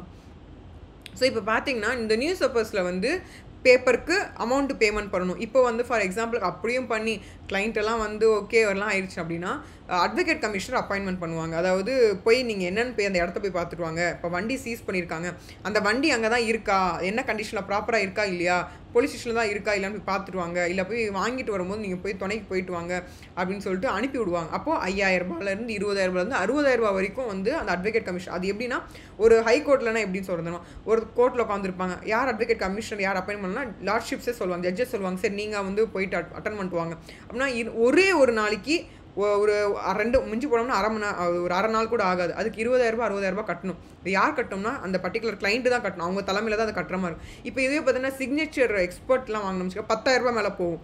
இது மட்டும் இல்லாமல் இப்போ கையெழுத்து வந்து எக்ஸ்பர்ட் ஒப்பீனியன் மாதிரி மாஸ்டர் இல்லை டாக்டர்ஸ் ஒப்பீனியன்ஸ்லாம் வாங்கினா தனியாக அமௌண்ட் வந்து கோர்ட்லேயே பேமெண்ட், அதாவது கேவெட் பெட்டிஷன் சொல்லுவாங்க, 350 ரூபா அதை சொல்லுவாங்க. ஆனால் அது ஃபைல் பண்ணுற அட்வொகேட்டோட ஃபீஸ் 10,000 20,000 30,000 ஆகும். அதெல்லாம் வந்து அந்த அட்வொகேட்டோட ஃபீஸு முடிஞ்சால் பட்ஜெட், உங்கள் பட்ஜெட்குள்ளே வர அட்வொகேட்டாக நீங்கள் பார்த்துக்கோங்க, அப்படி தான் சொல்ல முடியும்.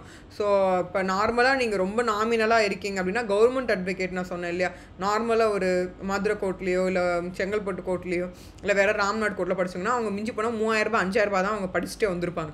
அவங்கக்கிட்ட நீங்கள் போனீங்கன்னா சரியா. ஒரு ப்ரைவேட் சைடுன்னு போயிட்டேன்னு வச்சுக்கோங்களேன், ஸ்டாண்டர்டாக இருக்கணும், குவாலிட்டியாக இருக்கணும், ப்ரொஃபஷனலாக இருக்கணும், நமக்கு வந்து ஃபுல் இம்பார்ட்டன்ஸ் கொடுத்து பண்ணணும், நம்ம ப்ரியாரிட்டி பண்ணி கொடுக்கணும், நம்ம எந்த இடத்துல நம்ம மரியாதை குறையக்கூடாதுன்னா, நீங்கள் எந்த அளவுக்கு மரியாதை இருக்கணும் அந்த அளவுக்கு மரியாதை உங்களுக்கு அட்வொகேட் கண்டிப்பாக தருவாங்க. நீங்கள் மரியாதை இல்லாமல் பண்ணிங்கன்னா உங்களுக்கு மரியாதை இருக்காது, அது நீங்கள் தெரிஞ்சுக்கணும்.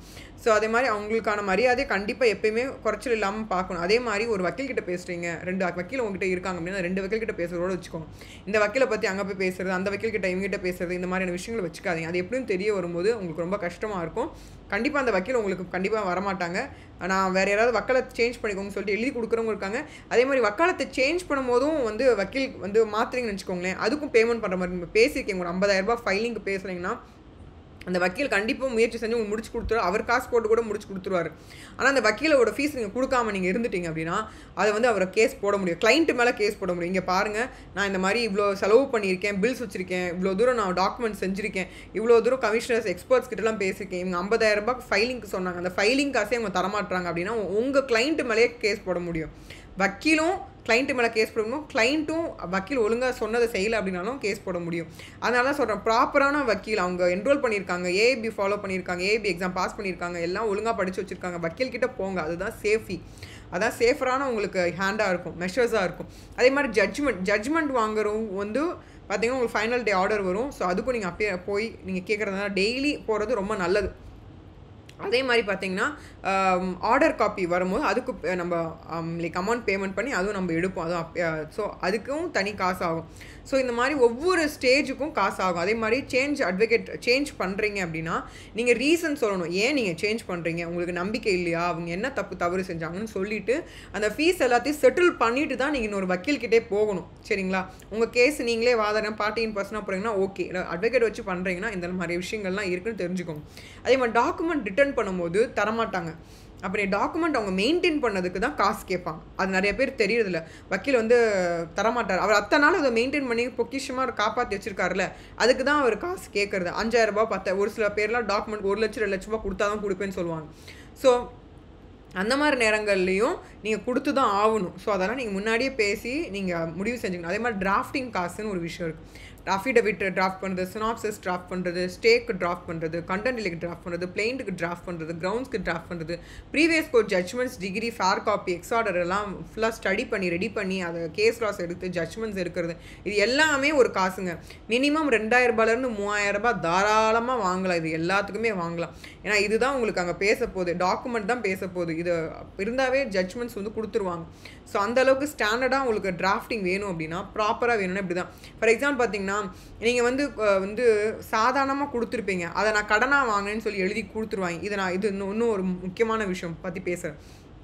அதே மாதிரி ஸ்டாம்ப்பு, வெல்ஃபேரு, ஃபார்ம்ஸ்க்கு வேண்டிய டாக்குமெண்ட்ஸு, அதுக்கு இருக்கக்கூடிய நான் ஜுடிஷியல் பேப்பர் ஃபார்ம்ஸு, ஸோ அதில் என்ன வந்து அமெண்ட்மெண்ட்ஸ் கொண்டு வந்திருக்காங்க, என்ன வந்து ரிப்பல் பண்ணியிருக்காங்க, என்ன ஆக்ட் கொண்டு வந்திருக்காங்க, என்ன ரூல்ஸ் கொண்டு வந்திருக்காங்க, என்ன ஜியோஸ் இருக்குது, என்ன ஜியோஸ் ரீசெண்டில் இருக்குது, இந்த மாதிரி நிறையா விஷயங்கள் இருக்குது. ஸோ இது எல்லாமே செக் பண்ணி தான் நமக்கு பண்ண முடியும். இப்போது வந்து 25,000 ஒரு ஃபார்ம் கிழிஞ்சு போச்சு வச்சுக்கோங்களேன், என்ன பண்ண முடியும்? நான் ஜுடிஷியல் ஸ்டாம்பை திருப்பியும் அப்பயே போகிற மாதிரி, அப்போ எக்ஸ்ட்ரா காசு யார் போட முடியும்?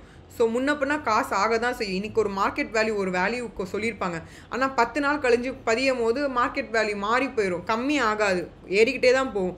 அப்போது ஏறி போச்சுன்னா தரமாட்டான், கிளைண்ட் தரமாட்டான். அப்போ அட்வொகேட் பேரை காப்பாற்றுறதுக்காக என்ன பண்ண, அவங்க காசை போட்டு பண்ணக்கூடிய வழக்கறிஞரை நான் பார்த்துருக்கேன், கேள்விப்பட்டிருக்கேன்.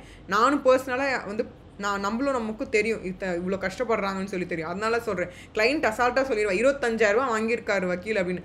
அவங்க 50,000 செலவு பண்ணியிருப்பாங்க. ஏன்னா தான் பேர் கெட்டு, எல்லா வழக்கறிஞருக்கும் இருக்கக்கூடிய முக்கியமான விஷயம்னா தான் பேர் கெட்டு போய் நம்மளுடைய ஸ்டாண்டர்ட் பிரின்சிபல்ஸ் போயிடக்கூடாங்கிறத கட்டி காப்பாற்றுறதுல ரொம்ப கவனத்தில் இருப்பாங்க. ஸோ சாதாரணமாக கிளைண்ட்டு சொல்லிட்டு போயிடுவான். ஆனால் வந்து உண்மையாக நேர்மையாக இருக்கவங்களுக்கு தான் தெரியாது எவ்வளோ கஷ்டம். ஏன்னா அவங்க நிறைய பேர் வந்து வழக்கறிஞருடைய வாழ்க்கையை பார்த்திங்கன்னா ரொம்ப மோசமான கிடையில் இருக்கும். ஆனால் நியாயமான வழக்கறிஞராக இருப்பாங்க, காசே தரமாட்டானு. சர்வசாதாரணமாக ஏமாத்துகிற வக்கீலும் தண்ணி அடிக்கிற வக்கீல்கிட்டும் போயிட்டு கொட்டுவானுங்க. தண்ணி அடிச்சுட்டு எல்லாத்தையும் காலி பண்ணிட்டு அவன் வாடி போயிடுவான். பேர் அவங்களுடைய டாக்குமெண்ட்டு இவங்க பேர்லேயே மாற்றி அவன் சொத்தை அனுபவிச்சிருப்பான். கிளைண்ட்டு செத்து போயிட்டானா தெரியாது, வக்கீலே அனுபவிச்சுட்டு இருப்பான். இந்த மாதிரியான பிரச்சனைகள்லாம் இருக்குது. அதெல்லாம் இல்லாமல் நேர்மையான வக்கீலை பார்த்தா தான் உங்களுக்கு உண்மையிலே நியாயம் கிடைக்கும்.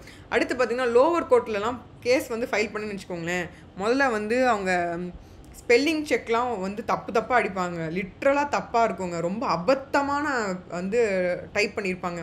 டாக்குமெண்ட்டில் தப்பு இருக்கும். டாக்குமெண்ட் ஒழுங்காக கொடுத்துருக்க மாட்டாங்க. அது கேட்குற நேரத்தில் ப்ரொடியூஸ் பண்ணியிருக்க மாட்டாங்க. பர்மனண்ட் அட்ரஸ் ஒன்று இருக்கும். வேறு ஏதோ ஒரு அட்ரஸ் அடிச்சு வச்சுருப்பாங்க. ஸ்பெல்லிங் தப்பாக இருக்கும். டேட்டு தப்பாக இருக்கும். ஃபைல் பண்ணது தப்பாக இருக்கும். கொடுத்த டேட் தப்பாக இருக்கும். ஃபேக்ட்டு சொல்ல மாட்டாங்க. எல்லா பிரச்சனையும் லோவர் கோர்ட்டில் உங்களுக்கு தீர்ப்பா சரியாக வரலனா அடுத்தடுத்த நீங்கள் வந்து மனு போக போக உங்களுக்கு செலவு தான் ஆகும். ஸோ ஃபஸ்ட்டு வந்து லோவர் கோர்ட்டில் ஃபைல் பண்ண போகிறீங்கன்னா அந்த வக்கீலை நல்லா ஃபஸ்ட்டு இருப்பாங்க. அது நீங்கள் தான் கண்டுபிடிச்சி எடுக்கணும். அவங்க வந்து என்ரோல் பண்ணியிருக்காங்களா, அவங்க ப்ராப்பராக இருக்காங்களா, அவங்களுக்கு லாங்குவேஜ் ஓகேவா, அவங்க எப்படி ப்ரெசென்ட் பண்ணுறாங்க, எப்படி இருக்காங்க, என்ன பண்ணுறாங்க, உங்கள் கேஸ் என்ன ஸ்டேஜில் இருக்குது, என்ன ஸ்டேட்டஸில் இருக்குது. இப்போ எல்லாமே ஆன்லைனில் நீங்கள் பார்க்குற மாதிரி ஃபெசிலிட்டிஸ்லாம் கொண்டு வந்துட்டாங்க. கேட்டு தெரிஞ்சுக்கோங்க. கேஸ் லைவில் தான் இருக்கா, இல்லை வந்து உங்களுக்கு எதிராக வந்து மாறி போயிட்டுருக்கா, இல்லை நீங்கள் கோர்ட்டுனா தயவு செஞ்சு பயப்படாதீங்க. தயவு செஞ்சு போங்க, அட்டன் பண்ணுங்கள். அப்போ தான் உங்களுக்கு புரியும் என்ன இருக்குதுன்னு தெரியும். இது ஏன்னா நிறையா பாலிடிக்ஸு, குரூப்பிசம்மு, கர்ட்டில் பண்ணுறது, பயமுடுத்துறது, த்ரெட் பண்ணுறது, நிறைய விஷயங்கள் இன்னும் நிறைய சொல்லிக்கிட்டே போகலாம். இந்த அளவுக்கு ரிஸ்க்கெல்லாம் தாண்டி பண்ணுறது தான் நம்ம ஃபீஸ் வாங்க. அதனால தான் கன்சல்டேஷன் ஃபீஸ்னு ஒன்று சொல்கிறேன். கன்சல்டேஷன் ஃபீஸில் நீங்கள் போயிட்டீங்கன்னாவே உங்களுக்கு ப்ராப்பராக சொல்லிடுவாங்க. இது நீங்கள் தயவு செஞ்சு இந்த இடத்துல இப்போது ஃபார் எக்ஸாம்பிள் ஒரு சண்டே ஆயிடுச்சுன்னு வச்சுக்கோங்களேன். வக்கீல்கிட்ட கேட்குறீங்க, சண்டே ஆகி போச்சு, நான் என்ன பண்ணட்டும்? அமைதியாக இருங்க. அதுதான் அவங்க சொல்ல விஷயமா இருக்கும். மேற்கொண்டு எதுவும் பிரச்சனை பண்ணிடாதீங்க, அமைதியாக இருங்க. ஸோ இது உங்களுக்கு டைரக்ஷன்ஸ் பண்ணி உங்களுக்கு ப்ராப்பராக கைட் பண்ணுறது ஒரு வழக்கறிஞராக தான் இருப்பாங்க. ஸோ நீங்கள் எங்கே போனாலும் உங்களுக்கு அடி வாங்குறது உங்களுடைய காசு தான் செலவழிய போகுது. அந்த காசை மெயின்டைன் பண்ணுறதுக்கு சிஏ, அதான் சார்ட்டர்ட் அக்கௌண்டன்ட் கண்டிப்பாக தேவைப்படுறாங்க. கணக்கு பிள்ளை. ஸோ உங்கள் லாங்குவேஜில் கணக்கு பிள்ளை. ஸோ இவங்கள வந்து கண்டிப்பாக மெயின்டைன் பண்ணணும். பில்ஸ் மெயின்டைன் பண்ணணும். இது எல்லாமே வக்கீல் பார்த்துப்பாங்க. அதனால தான் ஃபேமிலி வக்கீல் 2லேருந்து 3 வக்கீல் கண்டிப்பாக இருக்கணுங்க. நிறைய பேர் பார்த்தீங்கன்னா எனக்கு பார்த்தீங்கன்னா 4 ஃப்ரெண்ட்ஸ் இருக்காங்க, 10,000 ஃப்ரெண்ட்ஸ் இருக்காங்க, ஃபேஸ்புக்கில் ஃப்ரெண்ட்ஸ் இருக்காங்க, இன்ஸ்டாகிராமில் ஃப்ரெண்ட்ஸ் இருக்காங்க. நான் இந்த ஈவெண்ட்டுக்கு போனேன், இந்த கிளப்புக்கு போனேன், இந்த பப்புக்கு போனேன், இந்த ஊருக்கு சுற்றி பார்த்தேன். இதெல்லாம் வேஸ்ட்டு. ப்ராக்டிகாலிட்டிக்கு வாங்க. லீகலாக தான் என்ன ஃபேஸ் பண்ண போகிறீங்க. அட்வொகேட் தான் உங்களுக்கு வேணும். அட்வொகேட் என்ன உங்களுக்கு ரொம்ப முக்கியமான ஒரு பர்சன். ஏன்னா வந்து ஒரு குவாலிட்டியான ஒரு அட்வொகேட்டு அதே கிளைண்ட்டை கல்யாணம் பண்ணிக்கிறதோ, அதே வந்து பார்த்திங்கன்னா அவங்களுடைய சொத்தை அபகரிக்கிறதோ, இல்லை அவங்களுக்கு தெரியாமல் வந்து அவங்க கையெழுத்து போடுறதோ மாதிரியான விஷயங்கள்லாம் சிறு துளியும் பண்ண மாட்டாங்க. அவங்களுடைய ப்ரொஃபஷனல் எத்திக்ஸில் ஹானஸ்டி அண்ட் டிரான்ஸ்பரன்ஸை கண்டிப்பாக மெயின்டைன் பண்ணுவாங்க. அந்த மாதிரி மெயின்டைன் பண்ணுற ஒரு வக்கீலை வந்து நீங்கள் கண்டிப்பாக தேர்ந்தெடுத்து ஆகணும். இது நீங்கள் செலவாகுதுன்னு நினச்சிங்க அப்படின்னா உங்கள் மன நிம்மதி போயிடும். உங்கள் quality of the time, family உங்களை விட்டு பிரிஞ்சு போயிடுவாங்க. சொந்தக்காரங்க பேச மாட்டாங்க. உங்களை வந்து எல்லாருமே அவாய்ட் பண்ணுவாங்க. ரொம்ப நிறைய விஷயங்கள் இருக்குது. நிறைய பேர் பைத்தியம் ஆனவங்கலாம் கூட நிறைய கேசஸ்லாம் இருக்குது. அதனால் வந்து உங்களுக்கு வந்து நல்லா படித்த ஒரு வழக்கறிஞராக பாருங்கள். நிறைய நேர்மையாக இருக்கக்கூடிய வழக்கறிஞரை பாருங்கள். அந்த மாதிரி இல்லைன்னா சொல்லுங்கள். அந்த மாதிரி இல்லை அப்படின்னா கமெண்ட் செக்ஷனில் சொல்லுங்கள். அந்த மாதிரி இருக்கிற வழக்கறிஞரை வந்து மேபி ஃப்யூச்சரில் அவங்கள பற்றி நான் இன்ட்ரடியூஸ் பண்ணுறேன். அவங்கள பற்றி பேட்டிகளை வந்து கொடுக்குறது நம்ம முயற்சி செய்வோம். ஏன்னா விழிப்புணர்வுகள் வந்து என்னென்னமோ வந்து வெஸ்டர்ன் கல்ச்சர்லலாம் எல்லாமே போய்கிட்டு இருக்கீங்க. இன்னும் ரிலேஷன்ஷிப்ஸ்லாம் சொல்கிறீங்க. அதெல்லாம் சட்டத்தில் இடமே இல்லை. அந்த மாதிரியான விஷயங்கள்லாம் ரிஸ்கில் வந்து போகும்போது நிறைய இடங்களில் உங்களுக்கு பேசுகிறதுக்கோ வாதாடுறதுக்கோ யாருமே வரமாட்டாங்க. ஏன் அப்படின்னா இப்போ ரீசெண்டில் இருக்கக்கூடிய சட்டங்களில் சந்தேக அடிப்படையில் யாரை வேணால் அரெஸ்ட் பண்ணலாம். சந்தேக அடிப்படையில் அரெஸ்ட் பண்ணுறாங்க அப்படின்னா டாக்குமெண்ட் இல்லாதவங்க தான் ஃபஸ்ட்டு அரெஸ்ட் பண்ணுவாங்க. ஏன்னா ரோட்டில் இருக்கவங்க நிறைய பேர் பிடிச்சி உள்ளே போடுவாங்க. ஏன்னா அவங்களுக்கு பேசுகிறதுக்கோ வக்கீலோ இல்லை அவங்களுக்கான காசு பலமோ இல்லை மனிதர்கள் பலமோ எதுவுமே இருக்காது. ஆனால் இந்த பணம் பலமோ இல்லை வந்து பார்த்திங்கன்னா வழக்கறிஞருடைய பேனலில் இருக்க மெம்பர்ஸோடலாம் அவங்களெலாம் தொடவே முடியாது. அதான் சொல்கிறேன், 2-3 வழக்கறிஞரை நான் கண்டிப்பாக அப்பாயிண்ட் பண்ணணும். ஒரு வழக்கறிஞரை ஒரு மாதத்துக்கு நீங்கள் அப்பாயிண்ட் பண்ணனா தோராயமாக 10,000 ரூபாய் 15,000 ரூபாய் வழக்கறிஞர் நீங்கள் கொடுத்து ஒரு மெயின்டைன் பண்ணணும். அப்போ தான் அந்த வக்கீல் உங்களுக்கு வருவார். அவர் 4-5 வக்கீலாக வந்து ஃபேமிலி அட்வொகேட்டாக இருப்பார். ஸோ ஃபேமிலி அட்வொகேட்னா ஃபுல்லாக அவங்க கன்சல்டேஷன். இப்போ நான் ஊருக்கு போகிறேன்னா ஃபஸ்ட்டு வக்கீல்கிட்ட சொல்லிட்டு போகணும். ஒரு ஒரு முக்கியமான ஒரு ஃபங்க்ஷன் போகிறேன், இன்டர்நேஷ்னல் டூருக்கு போகிறேன்னா நீங்கள் சொல்லிட்டு போகணும். அவர் அந்த ஊரில் என்ன இருக்குது ஏது இருக்குன்னு அவர் பார்த்துட்டு வெரிஃபை பண்ணிவிட்டு உங்களுக்கு சொல்ல அப்புறம் தான் நீங்கள் போகணும். இல்லைனா ஸ்கேமு, பிரச்சனை, சண்டை, மொழி தெரியாமல் மாட்டிக்கிட்டு முழிக்க வேண்டியதான். ஸோ இவ்வளோ விஷயங்களை வந்து கர்ட்டில் பண்ண மாதிரி இருக்கக்கூடியதான் ஒரு வழக்கறிஞர். ஸோ இவங்களை வந்து கன்சல்டேஷன் ஃபீஸ் கொடுக்குறதுன்னு யோசிக்கவே கூடாதுங்க. நீங்கள் வந்து கன்சல்டேஷன் இப்போ நீங்கள் நல்லா ஒரு ஃபீஸ்லாம் வச்சுக்கோங்களேன், உங்களுக்கு ஒரு பில்லாவே உங்களுக்கு போட்டு குடுத்துருவாங்க. பில்லுனா உங்களுக்கு உங்களுடைய இது குடுத்துருவாங்க. ஸோ அத நீங்க மெயின்டெயின் பண்ணிக்கலாம். ஸோ எவ்வளோ வந்து ஃபீஸ் ஸ்ட்ரக்சர்ஸ் எவ்வளோ செலவாயிருக்கு, டாக்குமெண்ட் ஒரு சூட் கேஸ் மெயின்டெயின் பண்ணுறதா இருக்கட்டும், டாக்குமெண்ட்ட வந்து ஃபைல் பண்ணி லாக்கர்ல வைக்கிறதா இருக்கட்டும், அந்த உங்களுக்கு ஸ்பெஷலைஸ்டா அட்வொகேட்ஸே போய் லாக்கர் வந்து மெயின்டெயின் பண்ணுறதா இருக்கட்டும். நாமினி நெறைய இடத்துல வந்து அட்வொகேட்ஸ் எல்லாம் போடுவாங்க. இப்போலாம் அது ரொம்ப குறைஞ்சு போச்சு. ஏன்னா அவ்வளோ ஃப்ராடெல்லாம் நடக்குது. ஸோ இந்த மாதிரியான சொல்கிறேன் ஒரு நம்பிக்கைக்கு அடுத்த கை கால் மாதிரியான முக்கியமான ஒரு நபராக இருக்க போகிறது வந்து ஒரு வழக்கறிஞரும், ஒரு சிஏ, ஒரு சைக்காலஜிஸ்ட், ஒரு டாக்டர் தான். அதுவும் முக்கியமாக வந்து போலீஸ் அஃபிஷியல்ஸ் அண்ட் அதர் முக்கியமான உங்கள் ஜுடிஷியலில் இருக்கக்கூடிய தாசில்தார்ஸ் இவங்க கூட ஒரு நல்ல ஒரு அன்பான ஒரு ஒரு ஒரு ஒரு ஈஸியாக இருக்கக்கூடிய ஒரு ஃப்ரெண்ட்லி ரிலேஷன்ஷிப்பை கண்டிப்பாக எல்லாரும் மெயின்டைன் பண்ணி ஆகணும். எல்லார்ட்டும் கோவப்படாதீங்க. நான் அமைதியான முறையில் கையாளுங்க அப்படின்னு சொல்லிட்டு இந்த கன்சல்டேஷன் ஃபீஸ் நமக்குமே நிறைய இதே தான். இப்போ நான் உங்களுக்கு சொன்னது ஒன்றும் கவர்மெண்ட் சைடுன்னு சொல்லிட்டேன், நார்மலாக எப்படி இருக்குன்னு சொல்லிட்டேன். ஸோ தோராயமாக எவ்வளோ சீனியர்ஸ் வாங்குறாங்கிறதுன்னு நான் சொல்லிட்டேன். ஸோ இந்த வீடியோ வந்து ஒரு முக்கியமான ஒரு பதிவு. ஸோ இது நம்ம சாதாரணமாக சொல்லலை, நிறைய ஒரு அப்சர்வேஷன்ஸ்க்கு அப்புறமா இப்படிலாம் இருக்குன்னு தெரிஞ்சுட்டு சொல்கிறேன். ஸோ 2 லட்சம் 3 லட்சம் அட்வொகேட் கேட்குறாங்கன்னு சொல்லுவாங்க. ஸோ அதுக்கு எவ்வளோ ஒர்க்கு பின்னாடி இருக்குது. ஏன்னா வந்து ரீடிங் பண்ணணும். ஒரு டாக்குமெண்ட்டை வந்து சப்மிட் பண்ணுறதுக்கு முன்னாடி கிளைண்ட்டை கூப்பிட்டு அவங்கள படித்து அவங்களுக்கு புரிஞ்சதா அப்படின்னு தெரிஞ்சுக்கிட்டு அதை ரெக்கார்ட் பண்ணி அதை வந்து ஃபோல்டராக போட்டு பென்ட்ரைவ்ஸ்லையும் சீரீஸ்லையும் அதோட காப்பி பண்ணி கொடுக்கும். அதான் ப்ராப்பரான ஒரு எத்திக்ஸ். ஸோ அதை தான் ஃபாலோ பண்ணணும். டாக்குமெண்ட் வந்து கிளைண்ட்டுக்கு கொடுக்கணும், ரெக்கார்ட் பண்ணணும். ஸோ நிறைய விஷயங்கள் வீடியோ ரெக்கார்டிங்ஸ்லாம் இருக்குது. இப்போது வந்து ஒரு நாமினலாக ஒரு டாக்குமெண்ட்ஸ் ரெடி பண்ணுறான்னு வச்சுக்கோங்களேன், அது எல்லாமே பதிவு செய்வாங்க. இப்போ நெக்ஸ்ட்டு அட்வொகேட் கிட்ட கொடுக்கும்போது இது எல்லா டாக்குமெண்ட்டும் பென்ட்ரைவ்ஸ், டாக்குமெண்ட்ஸ், ஃபோனோட ரெக்கார்டிங்ஸ், வீடியோ ரெக்கார்டிங்ஸ், ஃபோட்டோஸ், இதோடைய டாக்குமெண்ட்ஸ் எல்லாமே ஸ்கேன் பண்ணது எல்லாமே இன்னொரு அட்வொகேட்டை கொடுக்கணும். இப்படி தான் கொடுக்கணும். பட் அப்படி பண்ணுறது இல்லை. ஸோ இது எதனால் அப்படின்னா நல்ல வழக்கறிஞரை நீங்கள் சூஸ் பண்ணாத காரணம் தான். ஸோ நல்ல வழக்கறிஞர் தெரிஞ்சாங்களா அப்படின்னா தயவு செஞ்சு உங்கள் வீட்டு பக்கத்தில் யாராவது இருக்காங்கன்னா தயவு செஞ்சு அவங்களெல்லாம் விட்டுறாதீங்க. 2-3 வழக்கறிஞரை கண்டிப்பாக. ஒரு வழக்கறிஞருக்கு ஏதோ உடம்பு முடியல, ஏதோ ஒரு ஆக்சிடென்ட் ஆகிடுச்சு, அவரால் வர முடியாத சூழ்நிலை, ஃபங்க்ஷன் போயிட்டாருன்னா இன்னொரு வழக்கறிஞருக்கு அவர் பேசிகிட்டு இருப்பார். அந்த வழக்கறிஞர் உங்களுக்கு அவர் டக்குன்னு அடுத்த நெக்ஸ்ட் லைனில் இருப்பார். நீங்கள் ஒரே ஒரு வழக்கறிஞரை பார்த்துட்டு ஒரே வக்கீலை கூட நான் வைக்கல அப்படின்னா ரொம்ப கஷ்டம். நீங்கள் எங்கே போனாலும் யாருக்கும் எதுவும் புரியாது, உங்களுக்கு நியாயங்கிற விஷயம் கிடைக்கவே கிடைக்காது. ஸோ நியாயங்கிறது எப்போ கிடைக்குன்னா நீங்கள் இந்த மாதிரி ரெகுலர் டேர்ம்ஸில் இப்போ டிவி பில் கட்டுறீங்க, கோவிலுக்கு போகிறீங்க, இல்லை வந்து ஒரு மசூதிக்கு போகிறீங்க, அவங்களுக்கு ஒரு சந்தா பணம் கட்டுறீங்க, இல்லை இங்கே வந்து கோவிலுக்கு வரி பணம் கட்டுறீங்க. ஸோ அதெல்லாம் எப்படி முந்தி அடித்து வந்து பண்ணுறீங்களோ அந்த மாதிரி வழக்கறிஞரையும் சிஏவையும் சைக்காலஜிஸ்ட்டும் வச்சுக்கோங்க. இல்லை முக்கியமாக ஒரு சிஏவே தப்பு பண்ணுறாங்கன்னா அவங்க மேலே கேஸ் ஃபைல் பண்ணுறதுக்கு வக்கீல் தேவை. அதே மாதிரி உங்களுக்கு லைஃப் பார்ட்னர் யாரோ ஒரு பிரச்சனை பண்ணுறாங்க, டிஸ்பியூட் பண்ணுறாங்க அப்படின்னா நீங்கள் ஃபஸ்ட்டு கன்சல்ட் பண்ண வேண்டியது ஒரு அட்வொகேட்டை தான் கன்சல்ட் பண்ண போகிறீங்க. ஏன் அது நீங்கள் முன்கூட்டே பண்ணக்கூடாது இல்லையா? அதே மாதிரி ஒரு டாக்டர் வந்து ஏதோ ஒரு தப்பு பண்ணிட்டாங்க, யார்கிட்ட போய் கேஸ் கொடுக்க போகிறீங்க? அட்வொகேட் தான் உங்களுக்கு. இப்போ அட்வொகேட் தான் உங்களுக்கு ஹப்பே. அவங்க தான் முக்கியமான root system for you. So அவங்க தான் முக்கியமான ஒரு you are going to so நீங்கள் பண்ணக்கூடிய சீடு வந்து பர்ஃபெக்டான ஒரு சீடாக இருக்கணும். அப்போ தான் நல்ல ஒரு விளைச்சல் தரக்கூடிய நல்ல ஒரு ஆரோக்கியமான இருக்கக்கூடிய ஒரு வாழ்க்கை உங்களுக்கு அமையும் அப்படிங்கிறத சொல்லிவிட்டு இந்த பதிவில் தயவு செஞ்சு அட்வொகேட் அப்பாயிண்ட் பண்ணிக்கோங்க. இது வரைக்கும் அப்பாயிண்ட்டே இல்லை, அட்வொகேட்டை பற்றி பேசினதே இல்லை அப்படின்னா தயவு செஞ்சு அவங்களை கண்டுபிடிச்சி மந்த்லி அவங்கள வந்து make it as a regular அது. அண்ட் அப்போ தான் அவங்க ரெடி பண்ணி வைக்கும் போது இன்னொரு வக்கீல்கிட்ட போகணும்னும் போது அவங்க கொடுக்கறதுக்கு ரெடியாக இருக்கும். அது உங்களுக்கு காப்பி கொடுத்துக்கிட்டே இருப்பாங்க. அதான் சொல்கிறேன்ல, டிரான்ஸ்பரன்சி கிளைண்ட்டுக்கும் அட்வொகேட்டுக்கும் ஒரு டிரான்ஸ்பரன்சி எப்பயுமே மெயின்டைன் ஆகுது. கான்ஃபிடென்ஷியலாக இருக்கும். ஸோ கான்ஃபிடென்ஷியல் விஷயங்களுக்கு நம்ம இவ்வளோ சார்ஜஸ் பண்ணுறோம் நம்ம, சரிங்களா? நிறைய இருக்குது, இன்னும் நிறைய விஷயங்கள் பேச வேண்டியது இருக்குது. ஸோ இந்த கன்சல்டேஷன் ஃபீஸும் இந்த அட்வொகேட்டோட ப்ரொசீஜர்ஸ் இவ்வளோ இருக்கும். ஸோ இப்போது நீங்கள் ஒரு எழுத்து மூலிமா நீங்கள் செய்கிறீங்க அப்படின்னா கண்டிப்பாக மினிமம் கன்சல்டேஷன் ஃபீஸை 10,000 to 15,000 நாமினலாக வாங்குறது தான் ப்ராப்பரான ஒரு விஷயம். அதுதான் ஒரு ரெஸ்பெக்டான ஒரு விஷயம். ஸோ அடுத்தடுத்து போக போக ஃபீஸ் ஸ்ட்ரக்சர்ஸ் மாறும். ஸோ ஃபைலிங்க்கு சார்ஜஸ் வந்து it differs based on your documents, அந்த எல்லா பேப்பர் ஒர்க் எல்லாமே பேஸ் பண்ணி மாறும். ஸோ உங்கள் பட்ஜெட் தகுந்த மாதிரி நீங்கள் அப்பாயிண்ட் பண்ணுங்கள், உங்கள் வழக்கறிஞரை நீங்கள் சூஸ் பண்ணுங்கள் முதல்ல அப்படின்னு சொல்லிட்டு இந்த அவேர்னஸ் வீடியோவை நான் எண்ட் பண்ணிக்கிறேன். நன்றி, வணக்கம்.